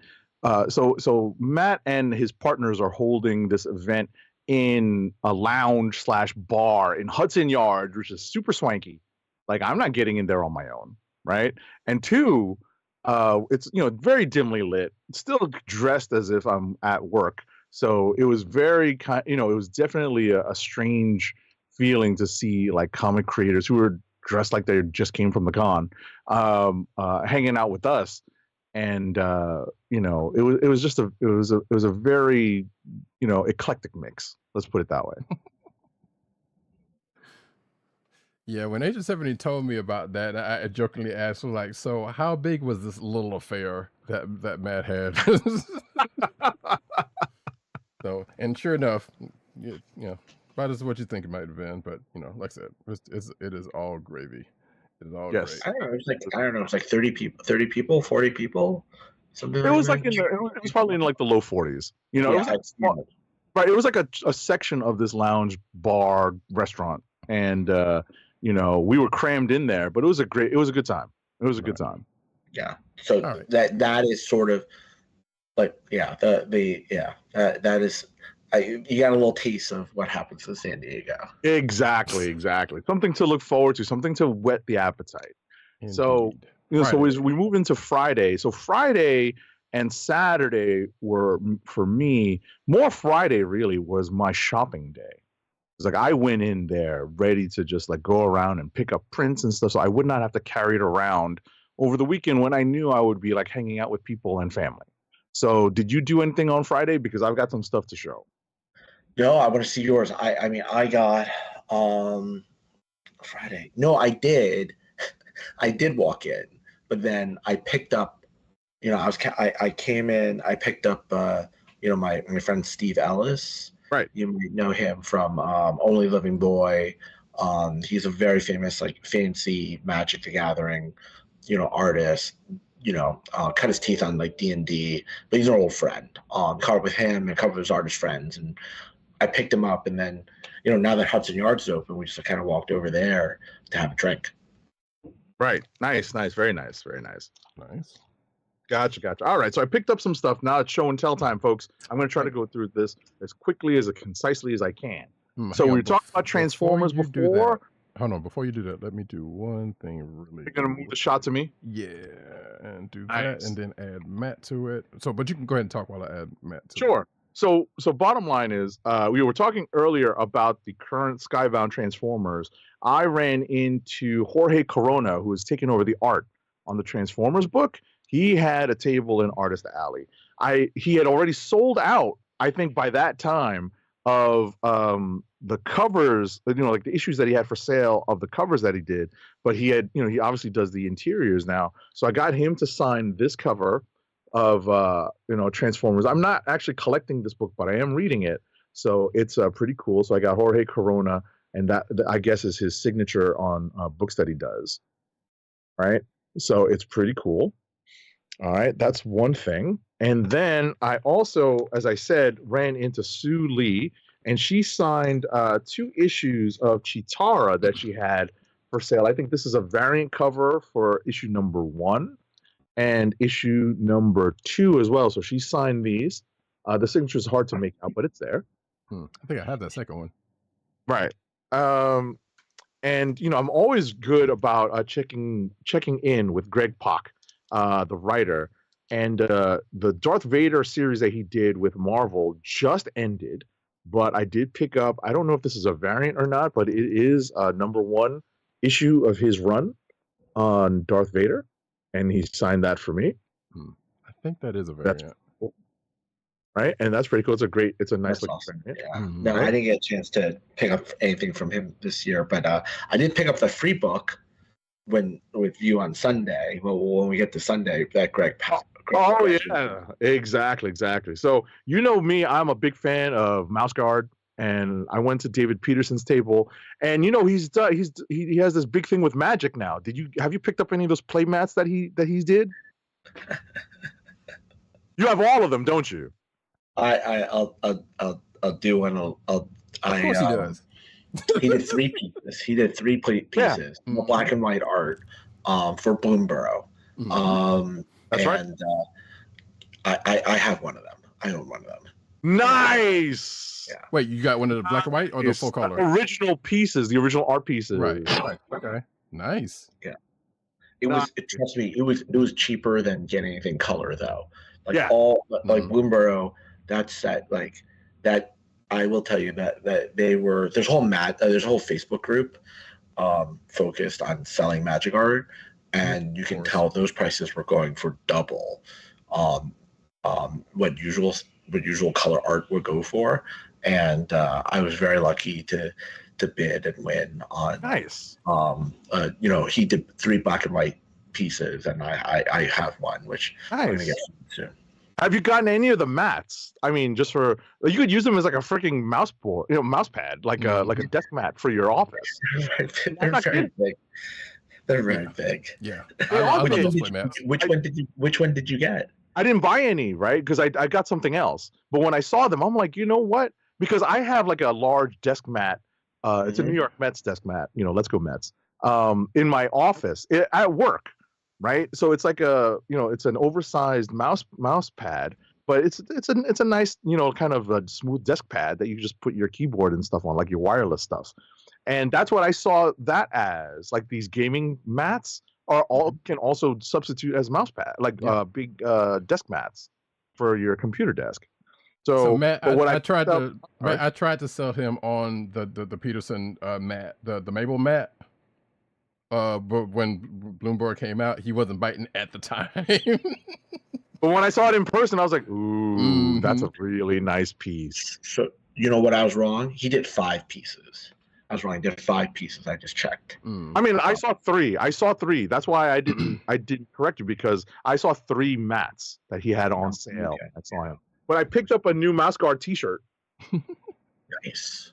Right? Because I love Mouse Guard. I still have the first run T-shirt, and every time I mention it to him, he's always very. Every time I mention it to David Peterson, every time I see him, I'm like, I still have that first run T-shirt. And I think the last time I wore it, I was at volleyball, and people were asking me about it. They were like, "That is a really cool shirt." I'll tell you the card. I have the, he did a variant of Azure Beastbinder. That's what I have. And then nice. You don't have the main but one?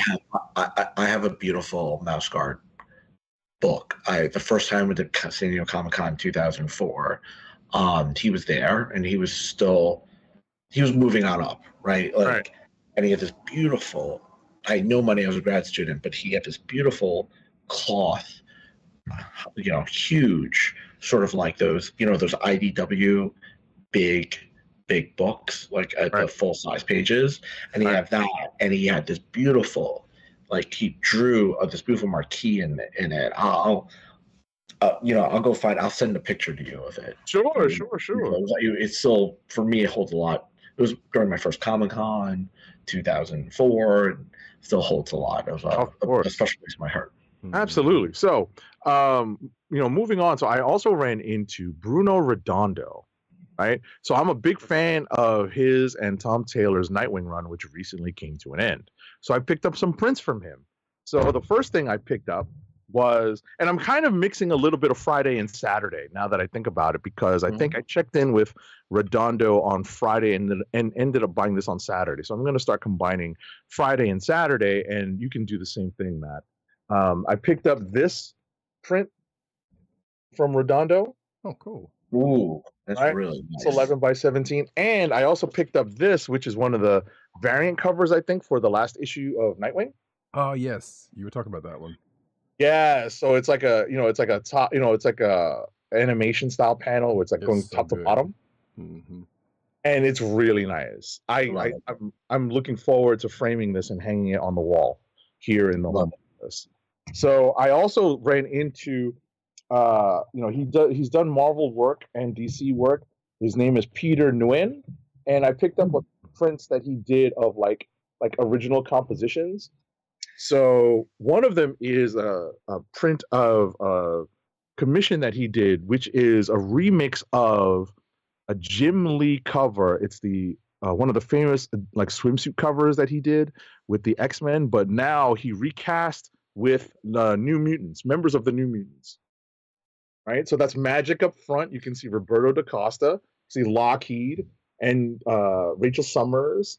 Colossus is in this because he's there with I believe with Kitty.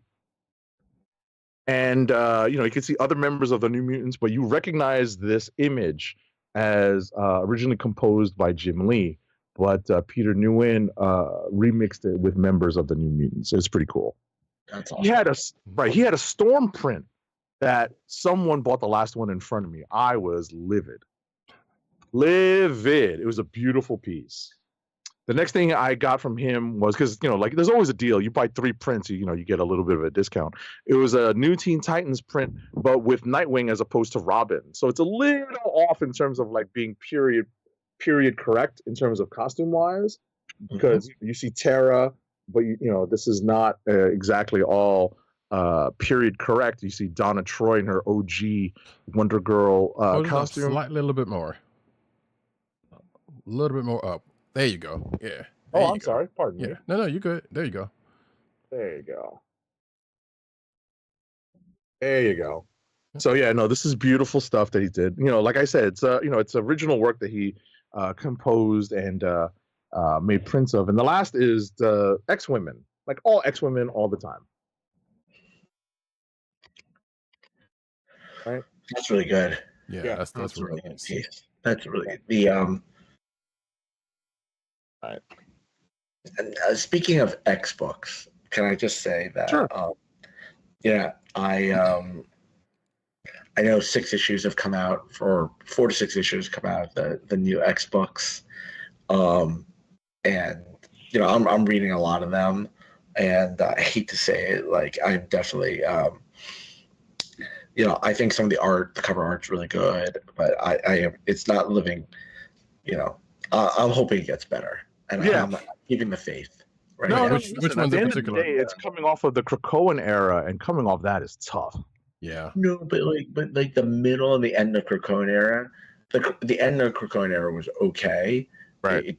It picked up, but like getting through that middle of the Krakoan era, like post Hickman was. There was a lot going on. look, if I had to hear about another, let's say, Beast is bad, another plant-based Sentinel. Oh, great! There's like, a hidden Russian doll spy somewhere. It's always fun to hear someone else talk about it, right, Roddykat? Yeah, really. Yeah.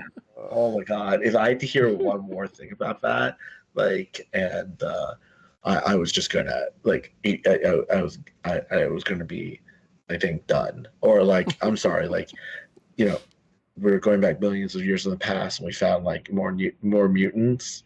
Right. Oh, yeah. So I got it. Well, that's the later stuff in the Krakoan era, right? So just let me run through these real quick and then we can move on. I picked up this print, very Mets related, from artist Brian Kong. It's Francisco Lindor. Right? Linsanity, lots of fun as always. This was still, the Mets were still alive in the playoffs at the time. Unfortunately, they're not anymore, but neither are the Yankees. Shots fired. Wow. I'm always just going to go to the bathroom during the fifth inning. I don't want to overwatch the fifth inning. Shots fired. Anyway, and what's surprise, the one time I find something like a print that's Haikyu related, it's at New York Comic Con, not at Anime NYC. It is this print that is a recreation of a Wheaties box, but with Hinata and Kageyama on it. That's great.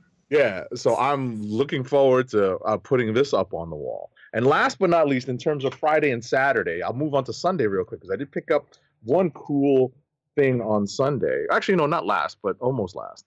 I went to see an artist that is known to myself and Matt, and we have another mutual friend with this artist, and this is Jerry Ma. Oh, right. And I bought a bunch of prints from him. This is Gotcha Man, right? So you see Joe the Condor, right? You see John the Swan.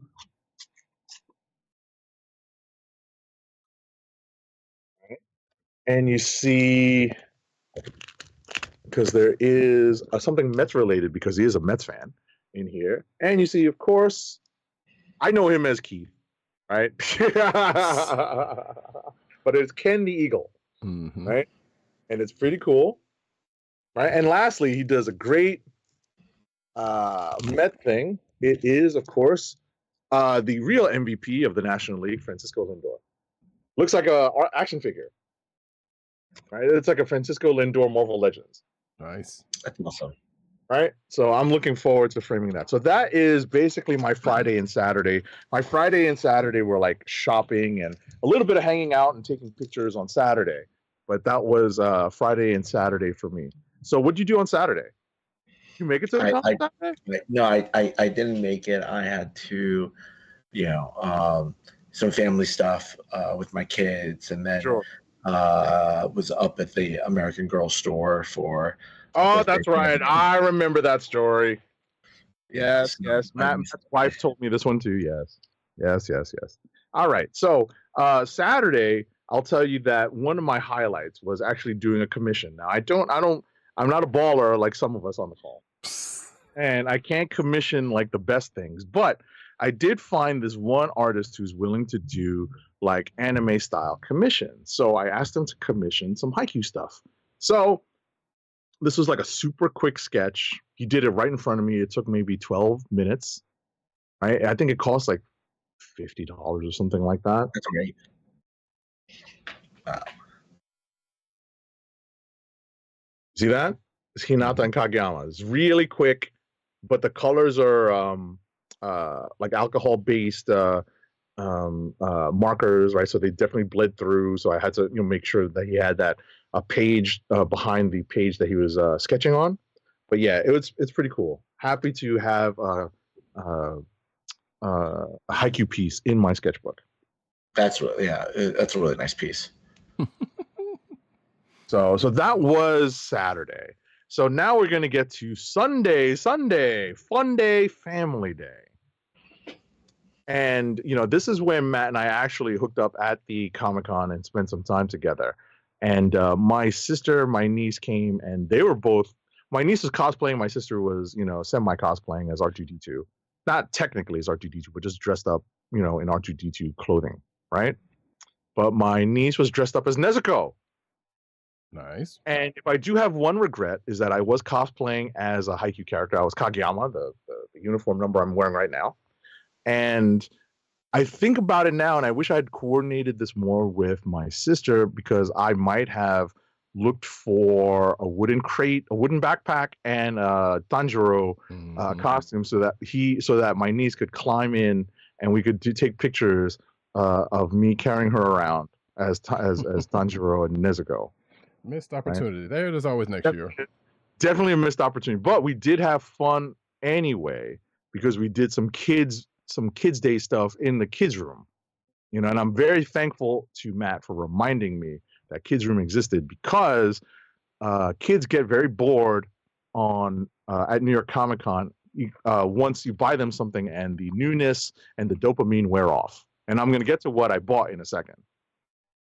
Right. But I'm very glad that he mentioned Kids Day. So before we met up at Kids Day, I know that Matt had done a few things. What did you do? What did you guys do as a family?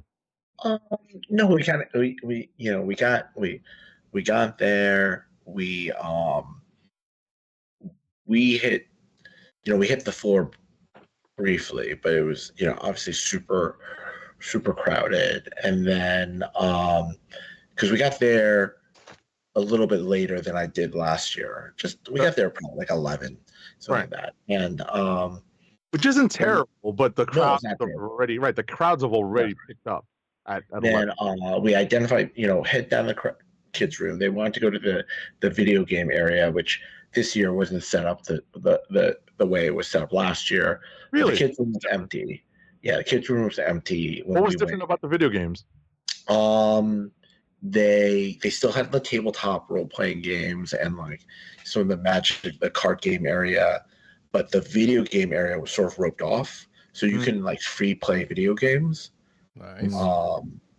So we ended up hanging in the kids' room for a little bit, doing some drawings and kind of taking a little break, a little breather.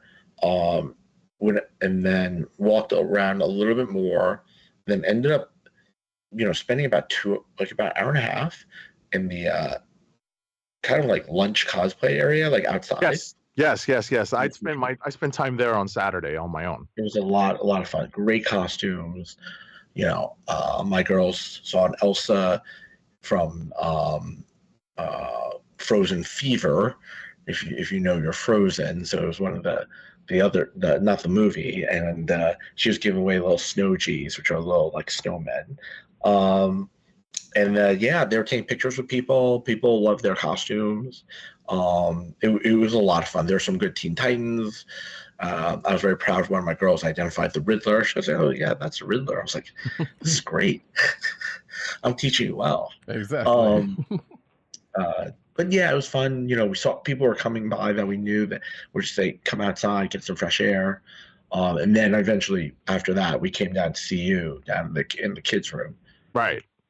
And we spent more time in the kids' room because the kids were doing a build your own costume contest with some arts and crafts. And that was actually pretty fun. Mm-hmm. Right. So before I met up with Matt and his family, we were on the show floor, and I mentioned earlier that we bought some stuff. And I mentioned this to Roddykat, I believe, last week. I had bought my very first mystery box, right? Because my niece asked for a My Hero Academia mystery box. And she was very happy with what she got in it. There was like a Midoriya figure, a hat, some other cool stuff that she really liked. I ended up getting something that she, that she wasn't all that keen on, which was, you know what? I don't even know if it's in this bag. It might be in another bag. But I might have actually left it at my sister's house. But in any event, I bought her a Friends mystery box. And she was kind of disappointed in what she got in because there was a lot of journaling stuff, right? Because it's kind of age specific, like people who are Friends fans, they're kind of a certain vintage at this point. So they might be journaling a lot. So there was a lot of journal-centric stuff in that mystery box. What did I get? An Attack on Titan box. And I kept the box because it's freaking cool. Because the art on it is awesome, right? It's standard Attack on Titan stuff, but you can see the main characters on the Attack on Titan box, right? There's Mikasa and Armin and Levi and whatchamacallit, and Aaron. One of the cool things I got in the box, believe it or not, was a Attack on Titan fleece blanket. Right? Who expects to get a fleece blanket in a mystery box? I've not even taken it out of the package yet. Right? And the other kind of cool thing, I got like this wacky pair of socks, like 2 pairs of Attack on Titan socks. One is Commander Erwin, and the other is Jean from the Scouts. And I ended up getting a deck of cards, an Attack on Titan deck of cards, right? Regular playing cards. But the kicker for the alkies out there, actually, no, I got some fun stickers in the box. The kicker for the alkies out there, Attack on Titan shot glasses. So this ended up being a really interesting, like almost worth it mystery box. Those mystery boxes are pretty pricey. Right? But I ended up getting, like, in terms of like usable fun things, a lot out of this one Attack on Titan box. So that was my box. That was my kind of shopping adventure on Sunday. Boy, if they have a Haikyu one of those, I'm pretty sure we're going to hear about it. Of course, I would have bought that with the quickness. With especially the quickness. Oh, right. What's that? I said, especially if they had shot glasses with it. Oh yeah, right. And the last thing, the comics thing that I did on Sunday, I had to circle back because I had been to this dude's table, and he had not been there like Thursday, Friday, or Saturday.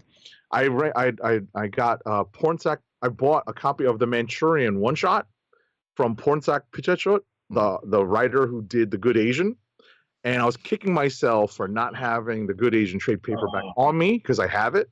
And he had run out of Good Asian trade paperbacks to sell. So that's awesome. Right. So how's the book? It's good. It's good. It's it's a version of James Bond, but from as an agent of China perspective. So it's not bad. It's not bad. Yeah, I still need to read that. I forgot to mention I got the Scholastic booth was doing a lot of giveaway stuff, like for kids stuff, but they're also giving away a phone bone vinyl figure, which is kind of cool. Oh, I didn't know. So I was there. Okay, so that was one of the things I did Thursday. I got the I can't grab them now, but like the I pre-ordered the new Dogman books and was able to get. They gave you a free Dogman stuff, like mini plushie keychain. Right. Okay. So by Sunday they're out, but that's why I grabbed them Thursday.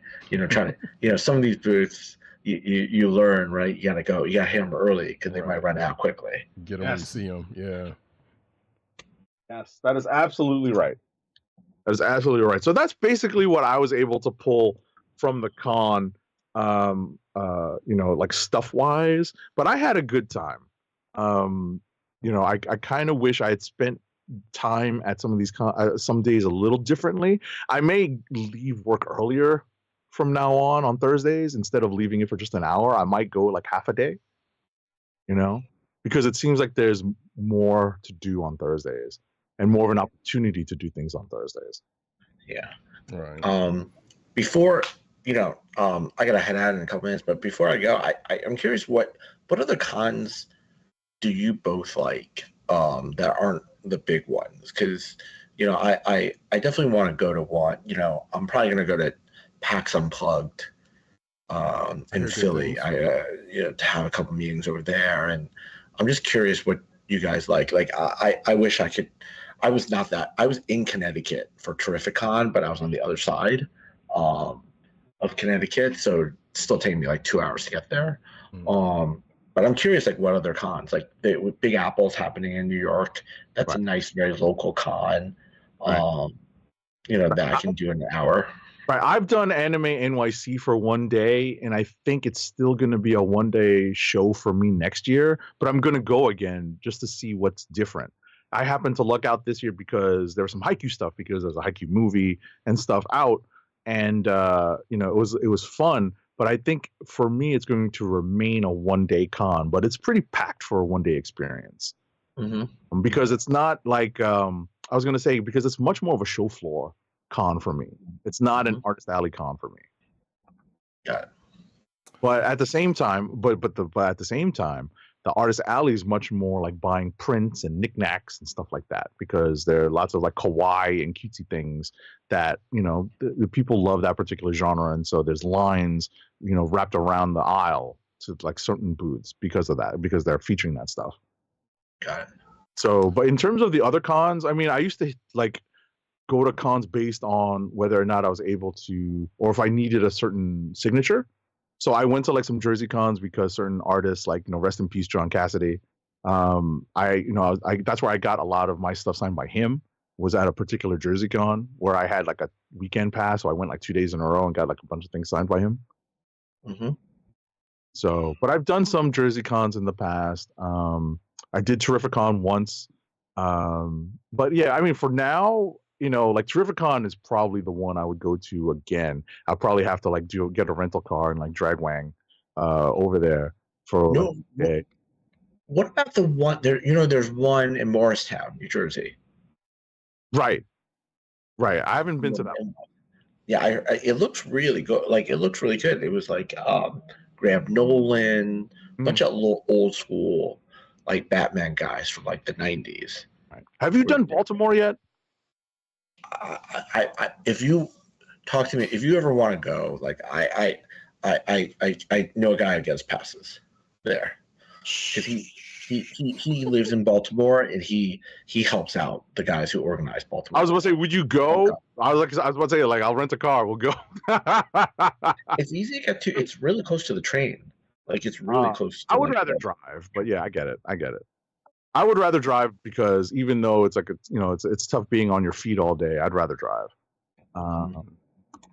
But yeah, no, I get that. But Baltimore, I think, is going to be like if San Diego is like 1, Baltimore's like B. 2, Baltimore's 2. Like if San Diego's A, Baltimore is B for me, because I already do New York every year. Right. So in terms of going to other cons, that's generally my that would be my priority at this point. Okay, so Garden State, there's Garden State Comic Fest. Right, I think I've done that one. Yeah, that's in January. I don't think I can go to that, but cool. Well, real quick. Yeah, I was going to say, what are your goals at these cons now? Because mine have evolved. Because I think that's where, when you're talking about like going to cons, I'm like, well, I don't know if I'm going to be going for like every day for a lot of these out of state cons, but we'll see. But what are your goals when you go to these cons now? Now it's really, maybe I'll get like a sketch or two for my twin sketchbook, or there's artists there that I just want to chat with, or creators there. That's really it now, right? It's less about like, I'm not going to go, like, I kind of know what indie books I like. I'm not going to go, no one's going to pitch me on an indie book for me to buy, right? But, am I going to go get some cool collectible? Probably not. Right. It's really, for the smaller cons, it's really the creators and the artists who are there. I have this great experience from Big Apple Comic-Con from years ago where, I started chatting with like Jeff Isherwood, right? And I'm a big Suicide Squad fan, right? And I don't know, we became Facebook friends, and now I've met his wife, and he's starting to travel cons again, so we kind of met that way. Yeah. It's sort of how I met Mike Friedman, creator of Dark Stars, right? So that's really all it is. Sure. Yeah, and the reason why I ask is because my goals and what I like to do at smaller cons, or even at New York Comic Con, have changed. because my priorities have changed. I don't have much of a want list unless I'm looking to spend, big bucks on like Dark Phoenix Saga, like the early Dark Phoenix Saga, Uncanny, and then going backwards. Because that's all I have left on my like comic want list, right? Like filling in my Uncanny run. So since that's not a big priority, and I filled in a lot of runs, I've gotten a lot of signatures from a lot of my favorite creators, and some of them have passed on, like George Perez. Then I've got a much less, my list of creators that I want to visit and meet with and get like signatures from is very short. So, like it's weird. Like if you say, let's do this con, I really gotta look at the creator list and say, well, like, is there something I really want to get signed by them? So real quick, I was just going to mention, and I've been saying this since I've been on the show, but Heroes Con, which is in Charlotte, I've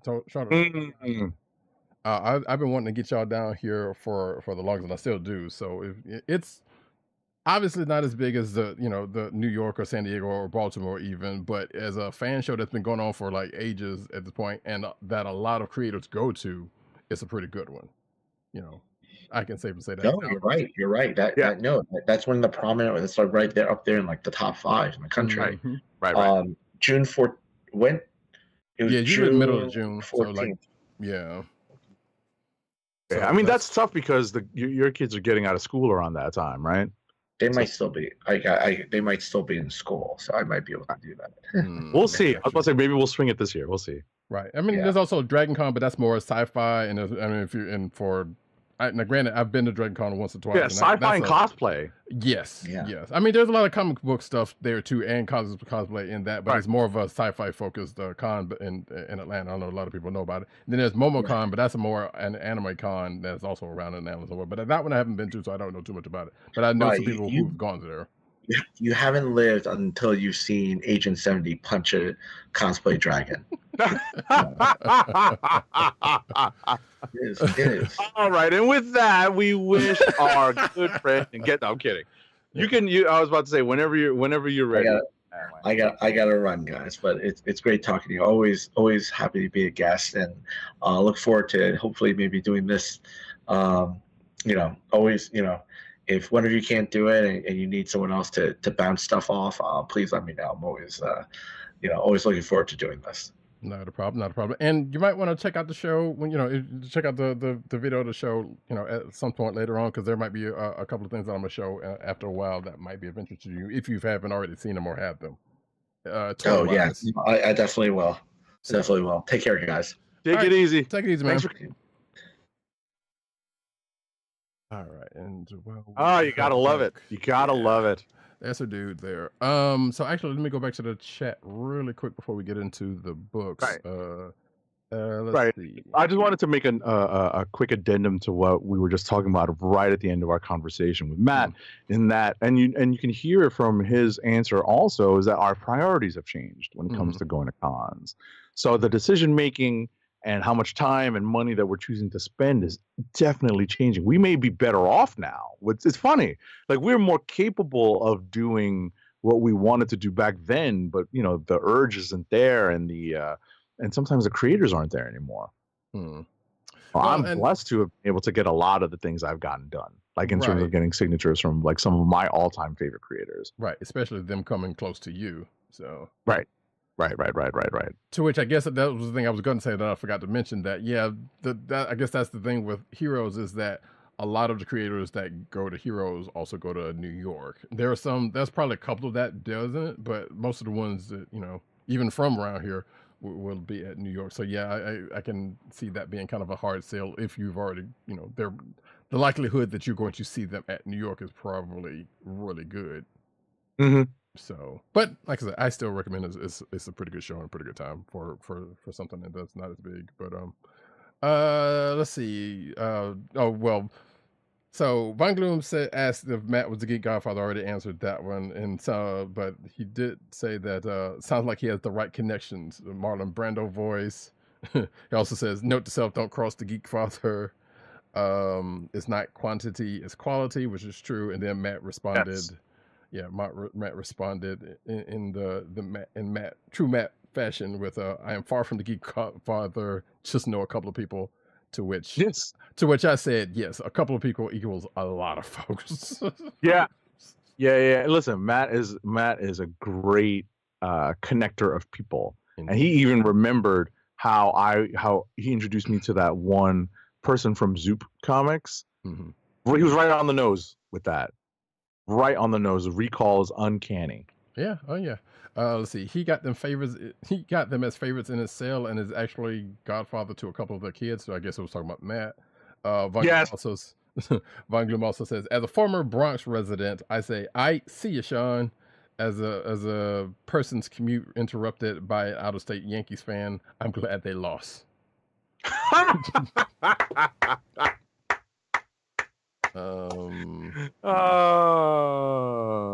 That's funny. Oh, he also, I guess this was from that last bit. Talking about, wait, he did what? Spilling some agent savings. They're always like that when Matt's on the show. All right, folks. So with that being caught up, I think we are finished. We are finished the news. So we are going to truck into talking about the books of the week. Right, and thankfully we don't have too many books this week. Yeah, no, it was holiday, being what it was, and light week as it is, that's probably a good thing. After that. So with that, go ahead and cue up the sound drop. Sound drop. Okay. And we're going to start off with. Actually, I'm gonna just go ahead and plug this one. Actually, I should have did this one ahead of time, so I apologize for that. But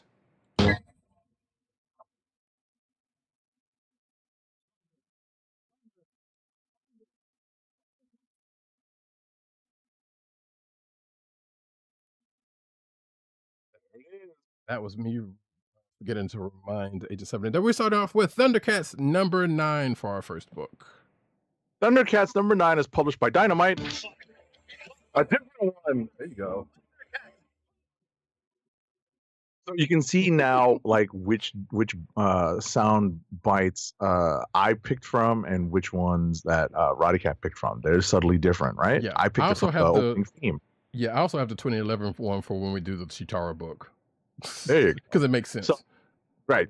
ThunderCats number 9 is written by Declan Shalvey with art by Drew Moss. Colors are by Martina Pignadoli, and letters are by Jeff Eckelberry. So I actually, Roddykat and I, we were talking in our pre-production meeting. We had both kind of skipped over issue number 8, and then all of a sudden issue number 9 dropped.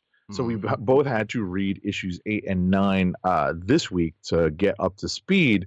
And it's a good thing because issue 8 dealt with Tigra and some possible time skipping, time hopping stuff that's going on, and also setting up an incoming attack by the mutants, right? It's always weird to see that accent where they put in, because they need to put that in there because they're not going to say mutants like the Marvel comics use mutants.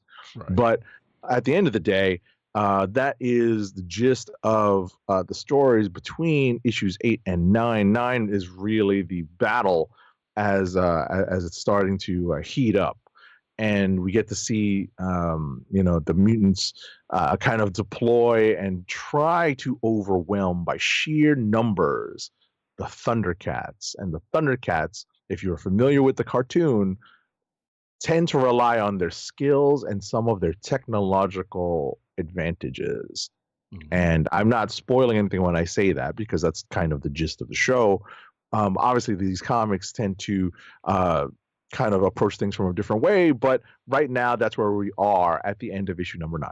Right. And let's not forget their teamwork, because they are a group as well as family, or a fighting force as it was. I do love that a slight spoiler here that Lionel says a part of the theme song right before they go to battle, and that was a kind of a fun thing. But yeah, for the most part, it was the battle that kind of got kicked off at the end of, or was set, felt to have been kicked off at the end of last issue. There was also a couple of there was a nod to the Chitara book that was in here right before the battle. We and also where Chitara was right before things happened. We even got a couple of glimpses of other people. One of which might have been in the state that was like, wait, did something happen? Did something happen to them, or they were just like there? But also we're starting to see some. So the Thundercats in this book have got a lot of secrets going on, Right. and one of them slipped, which is going to lead to something I think we talked about in the news last week, and a couple of the other cats still have a couple of secrets that they're still kind of holding on to. For reasons, one of which came out in, like I said, or not came out, one of which was from, like I said, last issue. But yeah, this was the artness was great, I thought, and there was a really nice splash page, but was kind of a bummer because a thing that you would expect to happen with the Thundercats kind of happened, but there was a key element missing because of the events of the book going on. Right. So, the artist definitely makes a nod to the regular way this happens with some of the things that exist at this point in the story. Right. But obviously there's a certain element, as Roddykat just mentioned, which is sorely missing. But that's also part of the story. Lots of secrets. We also get, like the remix of this story is how the mutants and Thundercats come into contact with each other on Third Earth. There's a major twist to that, and that secret is revealed in issues 8 and 9. And actually, I totally forgot about something before we hit these books, but that's okay. We'll circle back around to them when we get there. But yeah, it's a potential click of the week for me.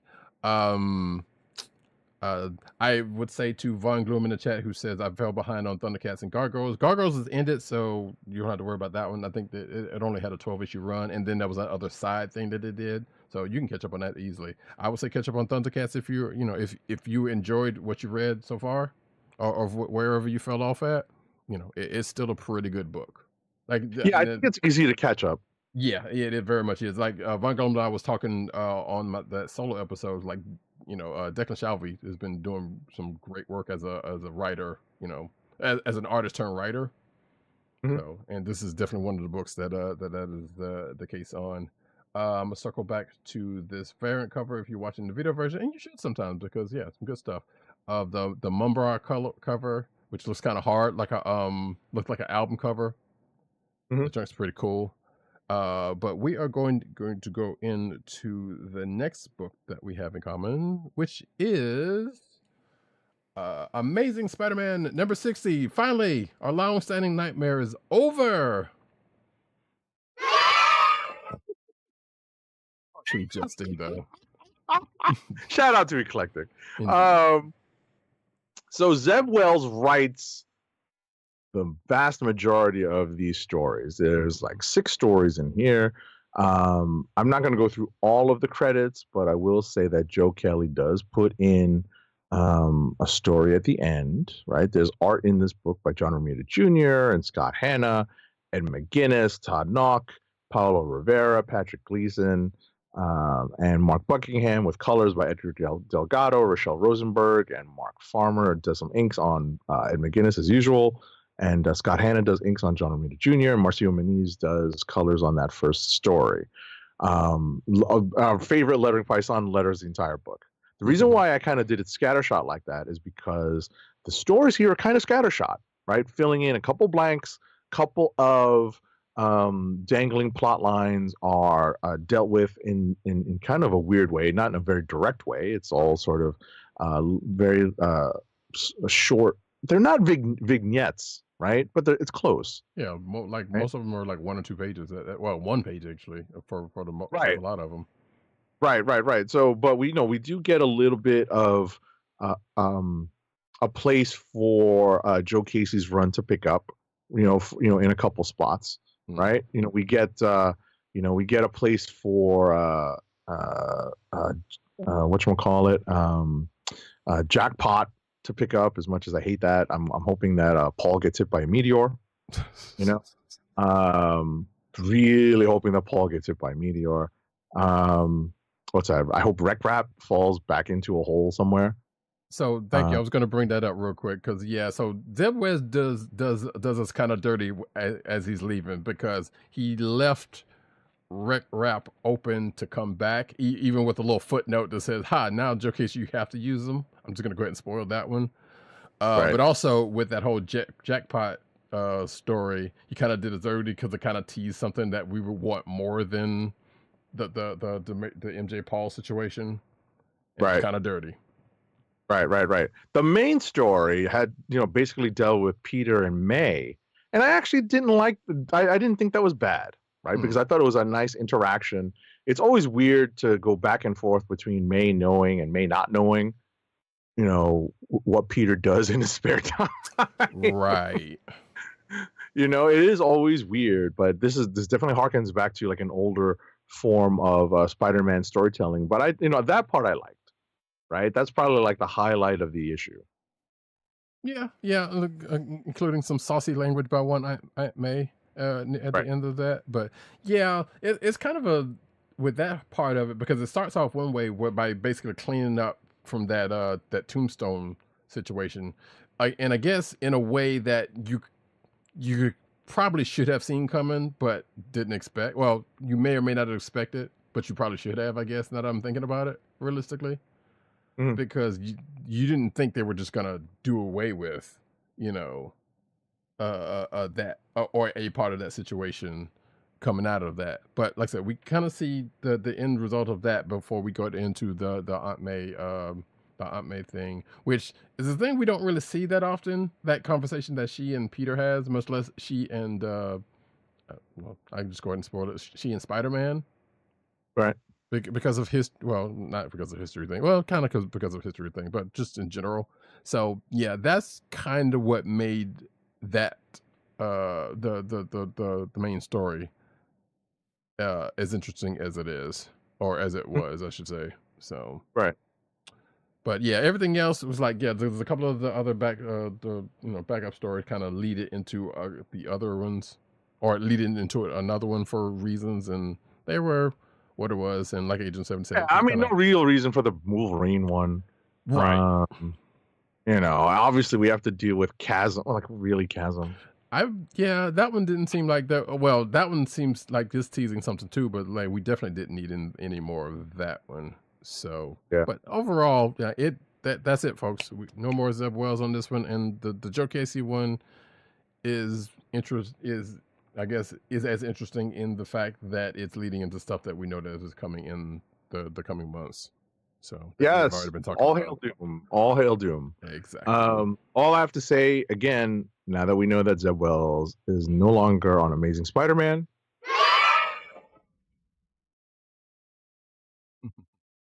Sadly, the Adam Hughes variant that I have up did not happen, although one of those characters did show up. That's the Jackpot, because it basically has Jackpot and Black Cat on the cover, and of course there's a Doom cover, and yeah, all of that's happening. So we're going to push over into the next book that we have in common, which is our last book that we have in common. Actually, is excuse me. Namor, number 4 of 8. Namor issue number 4 is written by Jason Aaron, with art by Paul Davidson and Alex Lins. Colors are by Neeraj Menon, and letters by our favorite lettering Paisan, whose last name is misspelled by Roddykat. How could you misspell this name? It's our favorite lettering Paisan, and we've typed this name so many times. And I did above. It's just that one. Calm down. I'm teasing. I know. I'm teasing only because this is part of our It's part of our intro. Our favorite lettering Paisan, VC's Joe Caramagna. So we pick up right where we left off from the last issue, with Namor being held prisoner by yet another member of the Kings of the Deep. Right? I don't know if this is a new character. I'm pretty sure it is. Yeah, I'm thinking that, but I'm not sure. Looking very Groot-like in appearance. depending on how artists have depicted Groot. But yeah, it's another trial. Speaking of Agatha All Along, right? It's another trial that Namor is going through. We're learning more about Namor's history, about he's kind of a prince of the people, and King Thakor was not his grandfather. Right. So it's definitely a little bit more of a diving into territory that we really haven't had mined before. For stories, and so I give Aaron a lot of credit for diving into this, because it's interesting. It's not like it's going to change some people's perceptions of the character, but it does deepen the character, and that's well worth it. And diving. I see what you did there, but also I agree with you on that, because I am one of those people who I don't think it's going to change the perception of, because. Yeah, you see in the flashbacks and stuff like Agent 70 said, he was like, yeah, he seemed to have been a prince of the people, but apparently what we know of his history from when he grew up and his comic history, that doesn't seem like any of that stuck. So, right. But it is interesting to see that, or I guess to have this little piece of history added to the character, the way he is now. Yes, Von Gloom, Paul is still around that we know of. But that new king that shows up, actually he does, because in one of the backstories of Amazing, he's there. Which actually that's what I forgot to mention, because Mary Jane kind of got a glimpse of how Peter has to approach a certain situation when meeting folks. To which she didn't have to, because she was on the other side of that. So that was an interesting thing to see in that one. But anyway, it was a nice twist. It was a nice twist. It's like, now she knows what it's like to be on the other side. Exactly. But back to Namor, though, that king that shows up, I said it was that person kind of felt more like Mole Man if they were coral. Yeah, that's kind of what it feels like. Yeah, I see that also. I'm just looking. I was strictly speaking of the physical appearance. Oh no, totally. When I first saw it, I thought the same thing. But as I was reading, I was like, yeah, okay, this is clearly seems more Mole Man than not. So, but yeah, like I said, Namor still continues to be an intriguing book, for whatever it's doing. Kind of fleshing him out a little bit more than. No, I don't think anyone asked for, but here we go. Right. And we are halfway through, so we still have a good chunk left to explore. Von Gloom says, Roddy activated the Brooklyn and Agent 7. Nah, that's always there. That ain't never gone nowhere. So it just comes out more so at other times. Indeed. And that, folks, that is the books that we have in common. Let's get into rapid fire. All right, rapid fire review time, folks. There's not too many. I ain't got time to bleed.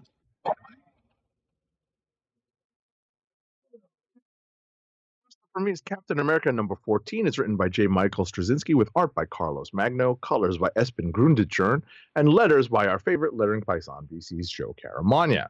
So this is the start of a new story, which basically centers around Cap looking to be less of an outsider, be less of just like that kind of aloof leader, and looking to make some real connection with even his superhero friends or superhero colleagues, right?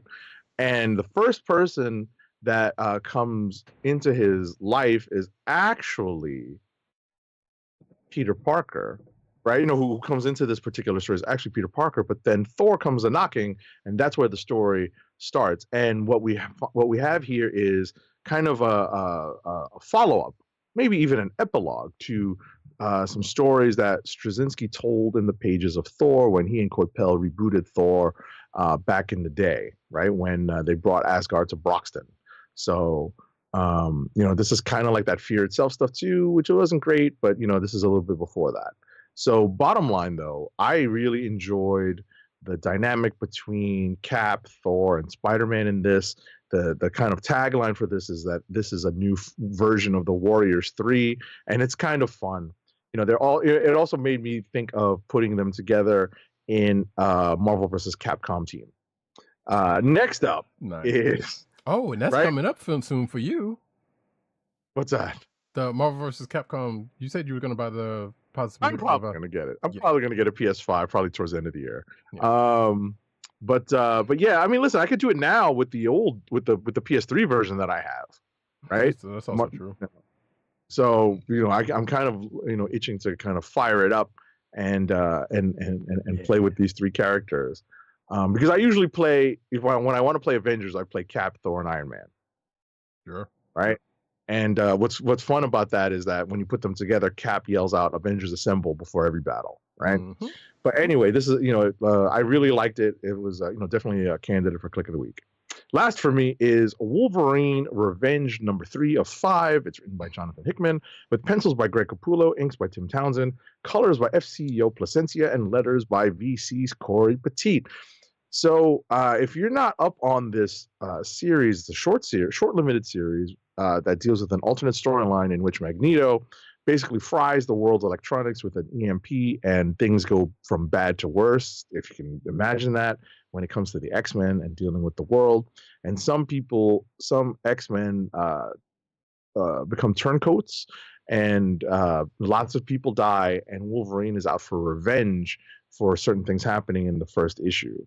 And in this issue, he really takes out a whole bunch of people, basically the remainder of the people that he wanted to take out as a result of the events in the first issue.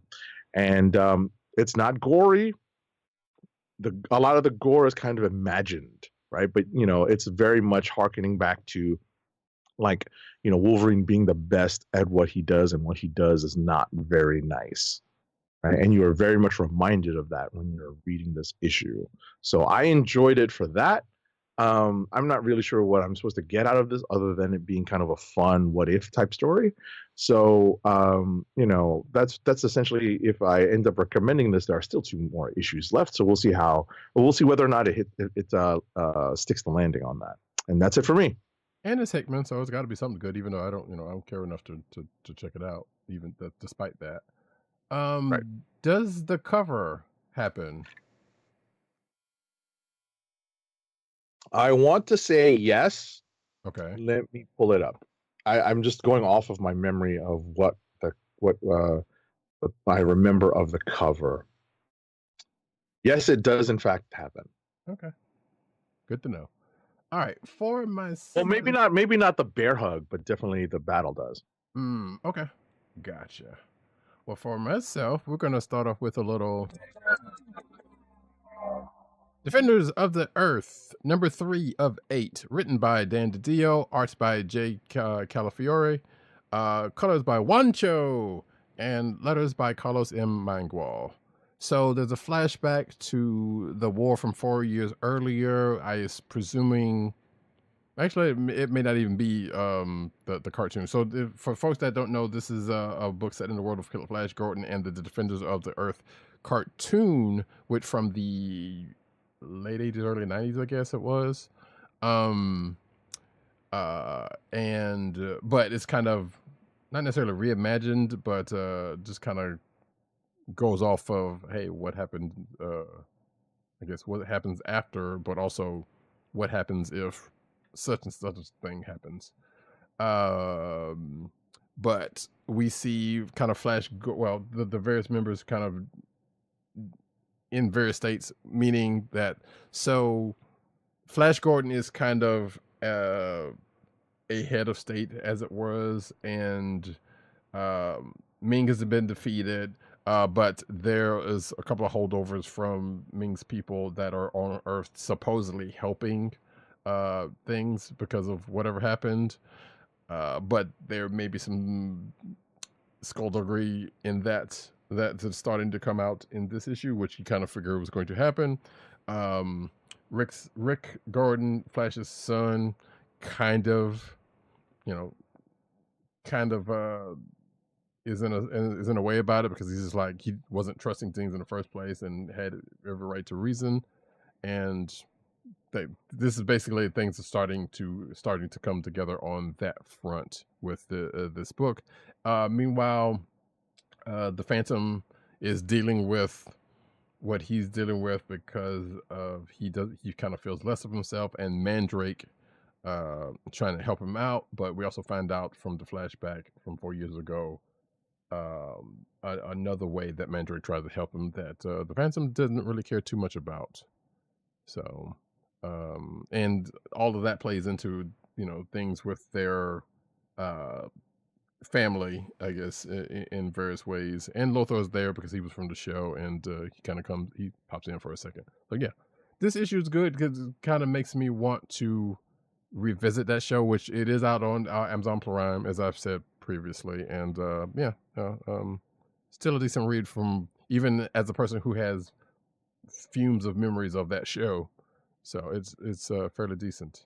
Speaking of fumes of memories of a show that I'm fairly certain I did not watch, and I don't have a soundbite for, which is probably just as well. And my last book, Sectaurs, number 1 of 3. I did want to read this, by the way.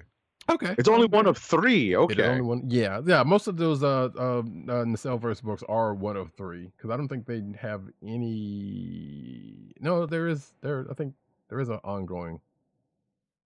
But most of the books that have come out so far has been 1 of 3. So, and by the way, I know if you check your local Walmart or whatever, there's the display of figures that they also have out from this universe, which is kind of amusing to see after all of this time. But Sectaurs number 1 of 3 was written by Dennis Culver with art by Ramon Box, colors by Manoli Martivez, letters by Ghost Glimpse Studios Taylor Esposito. So, okay, I had seen Taylor Esposito's name on plenty of other books, but never with the studio. So again, Sectaurs, another 80s remnant, that one of which I'm fairly certain I did not watch. I knew about, but I don't think I watched it like that. Because it was probably. I wanted the toys more than anything. The toys were kind of cool. Pretty cool. Yeah, the toys were pretty cool, but when it comes to, but of course back then, the shows were made as commercials for the shows, much like Transformers, G.I. Joe, He-Man, etc., etc., etc. More so with these ones, and some of them did not have, let's just say, the longevity of the previously mentioned franchises. There was a lot of I'm surprised Visionaries hadn't come back again, because I know they did do that thing back when IDW had the license, but still. Regardless, Nacelle verse, and of course these are from the people who gave us the toys that made us, so of course their stake in bringing this stuff back out, is slightly self-serving, but hey, I ain't mad at it. So, like I said, Sectaurs was a thing I don't remember too much, but basically you had War and Fashion, much as you did with a Visionaries or any other cartoon from that era. You had these two opposing sides, and they fought each other for reasons of that. Well, apparently, according to this, and I won't give away too much because I know Agent 7 is going to read this. This is kind of after some of that, but some of that could end up being back in play. Because there's a truce that's going on at the start of this book. And they kind of spell a lot of that out, and a couple other things that are going on during the course of this that leading up to the end is okay, well, all of that is all fine and good, but here we are with this. And it was a decent read. Like I said, there was nothing bad about it. It was just that, like I said, my familiarity with the source material kind of starts at the toys and not so much into the actual cartoon, which is probably out there you can find somewhere. But I don't know. I hadn't actually looked that far into it. But if you are of a certain vintage and remember those toys, hey, you might want to check this out. You might have even liked the toys more than might have liked stuff more than we did. So or more familiar with it, I guess I should say, than we are. So that, folks, is actually the end of the books for me. Oh no, it's not. That's a bold-faced lie. I'm so sorry. One more book. My last book, actually. I think Agent 7 is going to check this one out, and I would say you can understand why I skipped this one, but that's not entirely true. Ultimate X-Men number 8.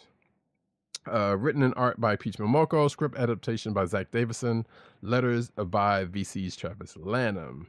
So one thing we forgot to mention with Amazing Spider-Man and a couple of other books from this week, that it starts off with a dedication to John Cassaday. Right. At the top, which was a nice 2-page. But getting into the story, this is a story that is still kind of weird, and I don't want to say incomprehensible, but it is kind of weird. But I think that's kind of a thing you kind of expect with a Peach Momoko book or a project, from what I understand. So, but we still get, we get some more with the Children of Adam. We have a YouTube type influencer type reporter kind of snooping around some things and around some people that are in this book. We got because of a revelation from last week, some things kind of are out in public now, and which is kind of starting something that having to do with that whole Children of the Atom cult, and we're starting to see some other folks kind of pop in, a couple with some familiar mutant power sets, let's just say, but done slightly different. So, and like I said, all of this is surrounded that whole Children of the Atom thing and things going around with that cult. So, like, if you're still on this book, then yeah, and you have an inkling of an idea of what's going on in this book, good on you. I mean, I do, but like I said, that only goes but so far, because like I said, there's, especially in this issue particularly, like, yeah, weird things happen, and like, where is this coming from type situation. But yeah, and that, folks, is actually the last book for me. Kliqs of the week. Kliqs of the week.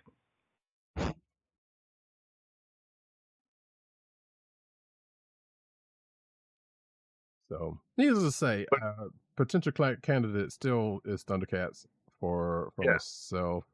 I'm going to go with my gut instinct and go with Captain America number 14, which you did. You pre-sold that one before the show, so that I knew. I might have to check that out, because it seemed like it might be a fun issue. I don't know. I suspect you shouldn't have to read anything prior to any issues prior to this for this issue. No, Straczynski does a lot of laying down context. So okay. Sweet. It's plenty. It's all there. Gotcha. Yeah, ThunderCats. Well, actually, did I actually have any other potentials? I feel bad because I kind of want to say Amazing Spider-Man 60 just because it's over, but that's not fair and that's not right. I mean, there was some good stuff in that issue, but we are here now. We are post Zeb Wells. So yeah, I am absolutely going to go with ThunderCats number 9 as my click of the week. Nice. And with that, so like I said, we need to circle back around because we forgot something before we do anything else, or get to the end of the show, which is Agent 70. Talk about the Penguin show. So the Penguin this past week is, kind of ramping itself up towards the ultimate confrontation between Oswald Cobb and Sophia Falcone / Gigante. And, there's a lot of really great stuff. This particular episode focused on what, we know in our version of history and pop history is the beer summit. Right, so it's definitely a beer summit but Oz called it the gold summit between himself and a lot of the, let's say, the non-mafia affiliated or mob affiliated gangs in Gotham City, in this version of Gotham City, right? And basically looking to rally them to his cause or to try to team up with them as the Maronis and the Gigantes / Falcones look to team up themselves to try to take out Oz Cobb. And that's what this episode was about. this show is still really well done. It's so well acted and so well written. I really, really enjoy it. Some of the previous episodes are stronger because this is more of a setup episode, but there's still plenty of great performances in this episode, specifically of one character who is initially very close to Ozcobb, but finds reason to maybe betray that trust in this episode. So if you are like Roddykat and have not yet watched Matt Reeves' The Batman, you probably should watch that first before watching the Penguin show. But even if you don't, it's still worth the watch. Cool. And now we are going to briskly go into talking about the last two, it's not season, the finale episodes of Agatha All Along, which is episodes 8 and 9, entitled, episode 8 is called Follow Me, My Friend, to the Glory of the End, to Glory at the End, and episode 9 is called Maiden Mother Crone. Which, of course, all of that is from the Ballad of the Witch's Road, of which we find out the origins of in this. Yes, thank you for mentioning that because that was on the tip of my tongue. That's one of the things that we find out over the course of these last two episodes, and very, and Roddykat hit it on the head. It very much made sense to show these two episodes back to back because one flowed right into the next. And we get a lot of the, what we thought was going to happen with Teen/Billy, but we also find out that what he is capable of is very much Maximoffian in the sense of what happened in WandaVision. I'm just going to leave it at that. I'm not going to spoil it. Right? Yeah, I mean, but you've said enough. Everything that we saw is very Maximoffian. And true to the character, we can definitely say that as a thing, right? So, let me see, because we also find a way to change Agatha's appearance to more resemble her initial appearance in the comics, but there's a twist, as always. Yes. And we were talking before the show. It's kind of funny that in the comics currently, they took great pains in the last couple of years to make Agatha young because of this. Right. And now they have and that still kind of holds, but even then we kind of still saw old Agatha intermingled in that at weird times. But it's kind of funny that at the end of this, we kind of get back to let's say a classic version of Agatha in the show. At least in one part or appearance. Yeah. Right. So that part in itself is kind of funny. But it was like weird because episode 8 kind of had me wondering, like, well, okay, they could have just ended it there. But I'll say, so what in the world is it going to? Well, you got obviously at the end of episode, so you kind of got an idea of, of a thing. But it's like, okay, if they ended it there, then that would have just been that. But episode 9 kind of brings it all back home in what I said earlier, and a few other things that has been revealed during the course of that episode.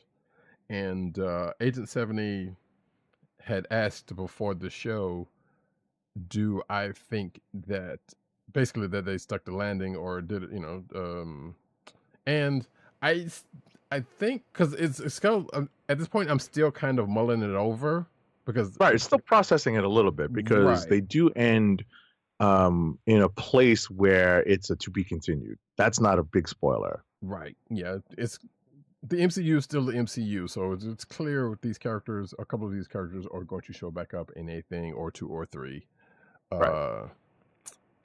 Some postulating that it could be the next in that Vision Quest show, which possible. I mean, seems likely, but also probably not. I don't know. I can't imagine. I can imagine it, but I'm not sure how. Either way, it doesn't matter because we are here at this point in time with this, and the show. I think the show is still great. Definitely a couple of standout episodes for sure. One in particular, which was the one from last week. But as a whole, yeah, I still think that the whole show was good.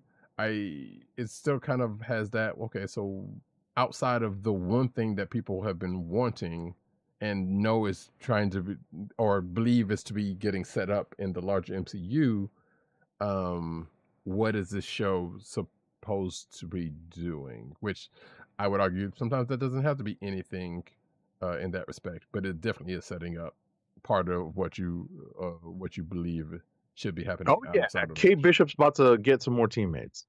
Yes, You know, Kate indeed. and Kamala, they're about to get Yes, some more teammates. indeed. So if that was what you were worried about coming out of this, yeah, worry no more. Outside of Right. that, you know, there's some seeds of some stuff that might be with, especially with another character that might show up somewhere else. But I'm kind of curious as to where I would like that character to get their own show. But again, in that particular case, I absolutely don't know what that character will be doing. Right. Right. There's part of me, weirdly enough, especially with what we talked about in the news earlier, is like, I wonder if that this character is going to show up in, say, oh, I don't know, Ironheart for some weird reason. Mm-hmm. And I kind of wonder. Gotcha. Maybe because of the magic thing, right? Right. I mean, honestly, I just want to see this character fend off Thanos' advances. If we're talking about the same character. Oh no, not that character, but yeah. Oh, okay. Yes. Yeah. All right. So I'll separate my comment to there's a character that makes its appearance in this show, and I'm dying to see Josh Brolin's Thanos make advances on this character because I wouldn't be able to blame him at one point. And two, and two, this character is so well cast. This actress is so well cast in this role. You wouldn't have thunk it, but yeah. It's such fine casting. I'm just like, yeah.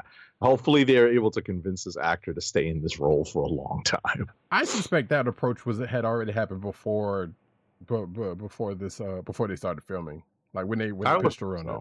So I hope. But also, I see you once again with the whole dying thing. You ain't slick, but But yeah, no, I was talking about another character that made it out of this. Right.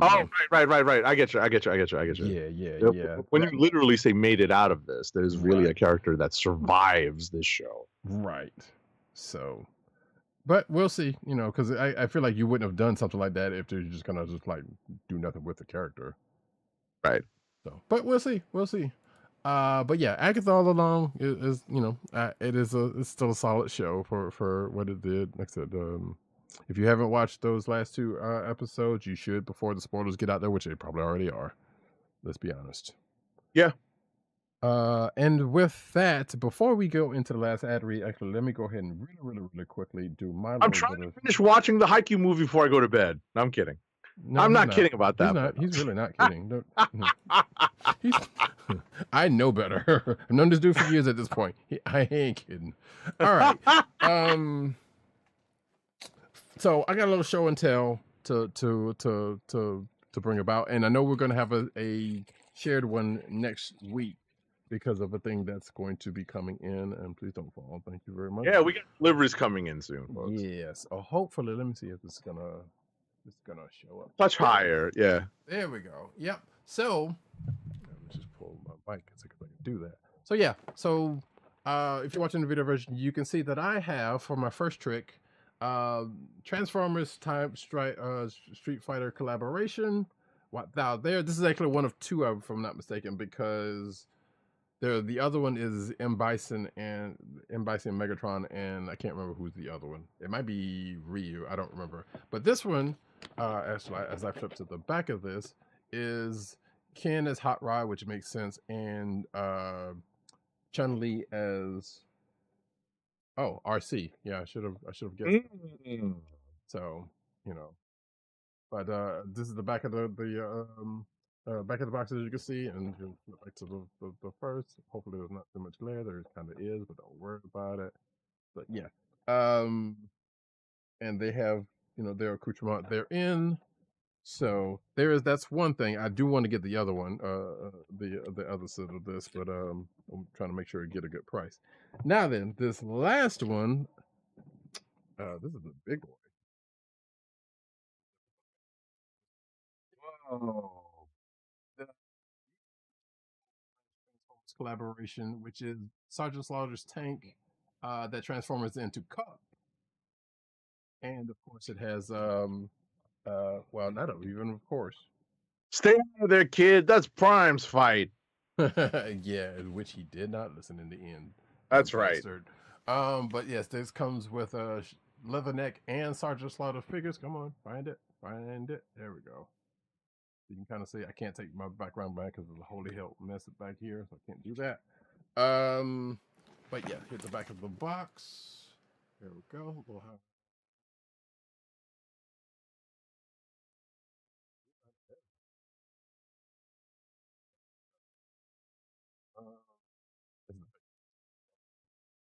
Yeah, no, yeah. Either way, but it's a big box, and it's cool. I think we're gonna have to start wearing like green T-shirts. I'm going no. Well, at some point I'm gonna have a green. I have a green screen already. I just need to put it up, but I actually need to clean up back here in order for me to do that. Right. I mean, I have my green sheet that I used to put up that made things a lot easier back in the day. I still have it. I just put it away. But in terms of like, you know, when we hold things up to our shirt, you know, to our shirts to try to use a background, we should just wear green T-shirts. So we should make green Comic Book Chronicles T-shirts to help us with showing stuff on with the virtual backgrounds. I did have a similar idea, yeah, or at least get like a big poster board sheet and to have and put in front of that or something. That would probably be easier. So right. He's waiting on the show to end. Yeah, he is. Which we are pretty much. That's what Von Gloom says. Which, yeah, the secret is Agent 70 is always in Brooklyn mode. Yeah, that's fair. That is fair. That's right. All right, so folks, before we hit the actual end of the show, let's get one last ad read in. Our last ad read of the night, since we've been at this for several hours now, is to help us keep our podcast free by shopping at Amazon. Visit cspn.us and click the Keep Our Podcast Free link at the top of the page. From there, scroll down and click on the Amazon link to shop. Purchase items from Amazon as you normally would, whether it's books, music, electronics, jewelry, apparel, or Marvel Legends. For every purchase made on Amazon through our link, Amazon sends the CSPN a payment that helps us keep the Comic Book Chronicles podcast free for our listeners at no extra cost. To you, Amazon.com through CSPN.us. Do it today! Yeah, Von Gloom, that Transformers Street Fighter collaboration was from like a year ago or something like that. I can't remember. It's been a while. But yeah, there's two sets of figures. There's that one I shown, and there's like the I think the M Bison as Megatron and probably Ryu. I think I can't remember the other one. So if I go back on Amazon and they have a good price for it, then maybe I'll get it from there. Haha, we'll see. So with that, folks, we have come to the end of the show, and still coming in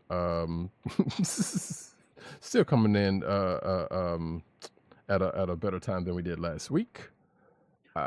We will be back next week. We have no more Agatha. That's it. We have no more. Well, wait. Agent 70 still has a Penguin. I need to catch up on Lower Decks, but I don't recall ever really going too far into depth with that one anyway. But you know, hey. However, the first episode is out on YouTube of the fifth and last season. So if you're interested in watching that, you should check it out. It's on YouTube on I think on the Paramount Plus channel. I can't remember, or whatever, or the Star Trek channel. I can't remember which one it is. But you should be able to find that easily. It was fun. I hadn't watched the second episode though, but there is that. Anyway, folks, we're at the end of the show. I have been Roddykat. You can find me at Roddykat on Twitter. You can find me at Newsnerd on Twitter. You can find me at CBCaps on Instagram. Agent_70 on Twitter, Instagram, and Threads. Matt Wayne 97.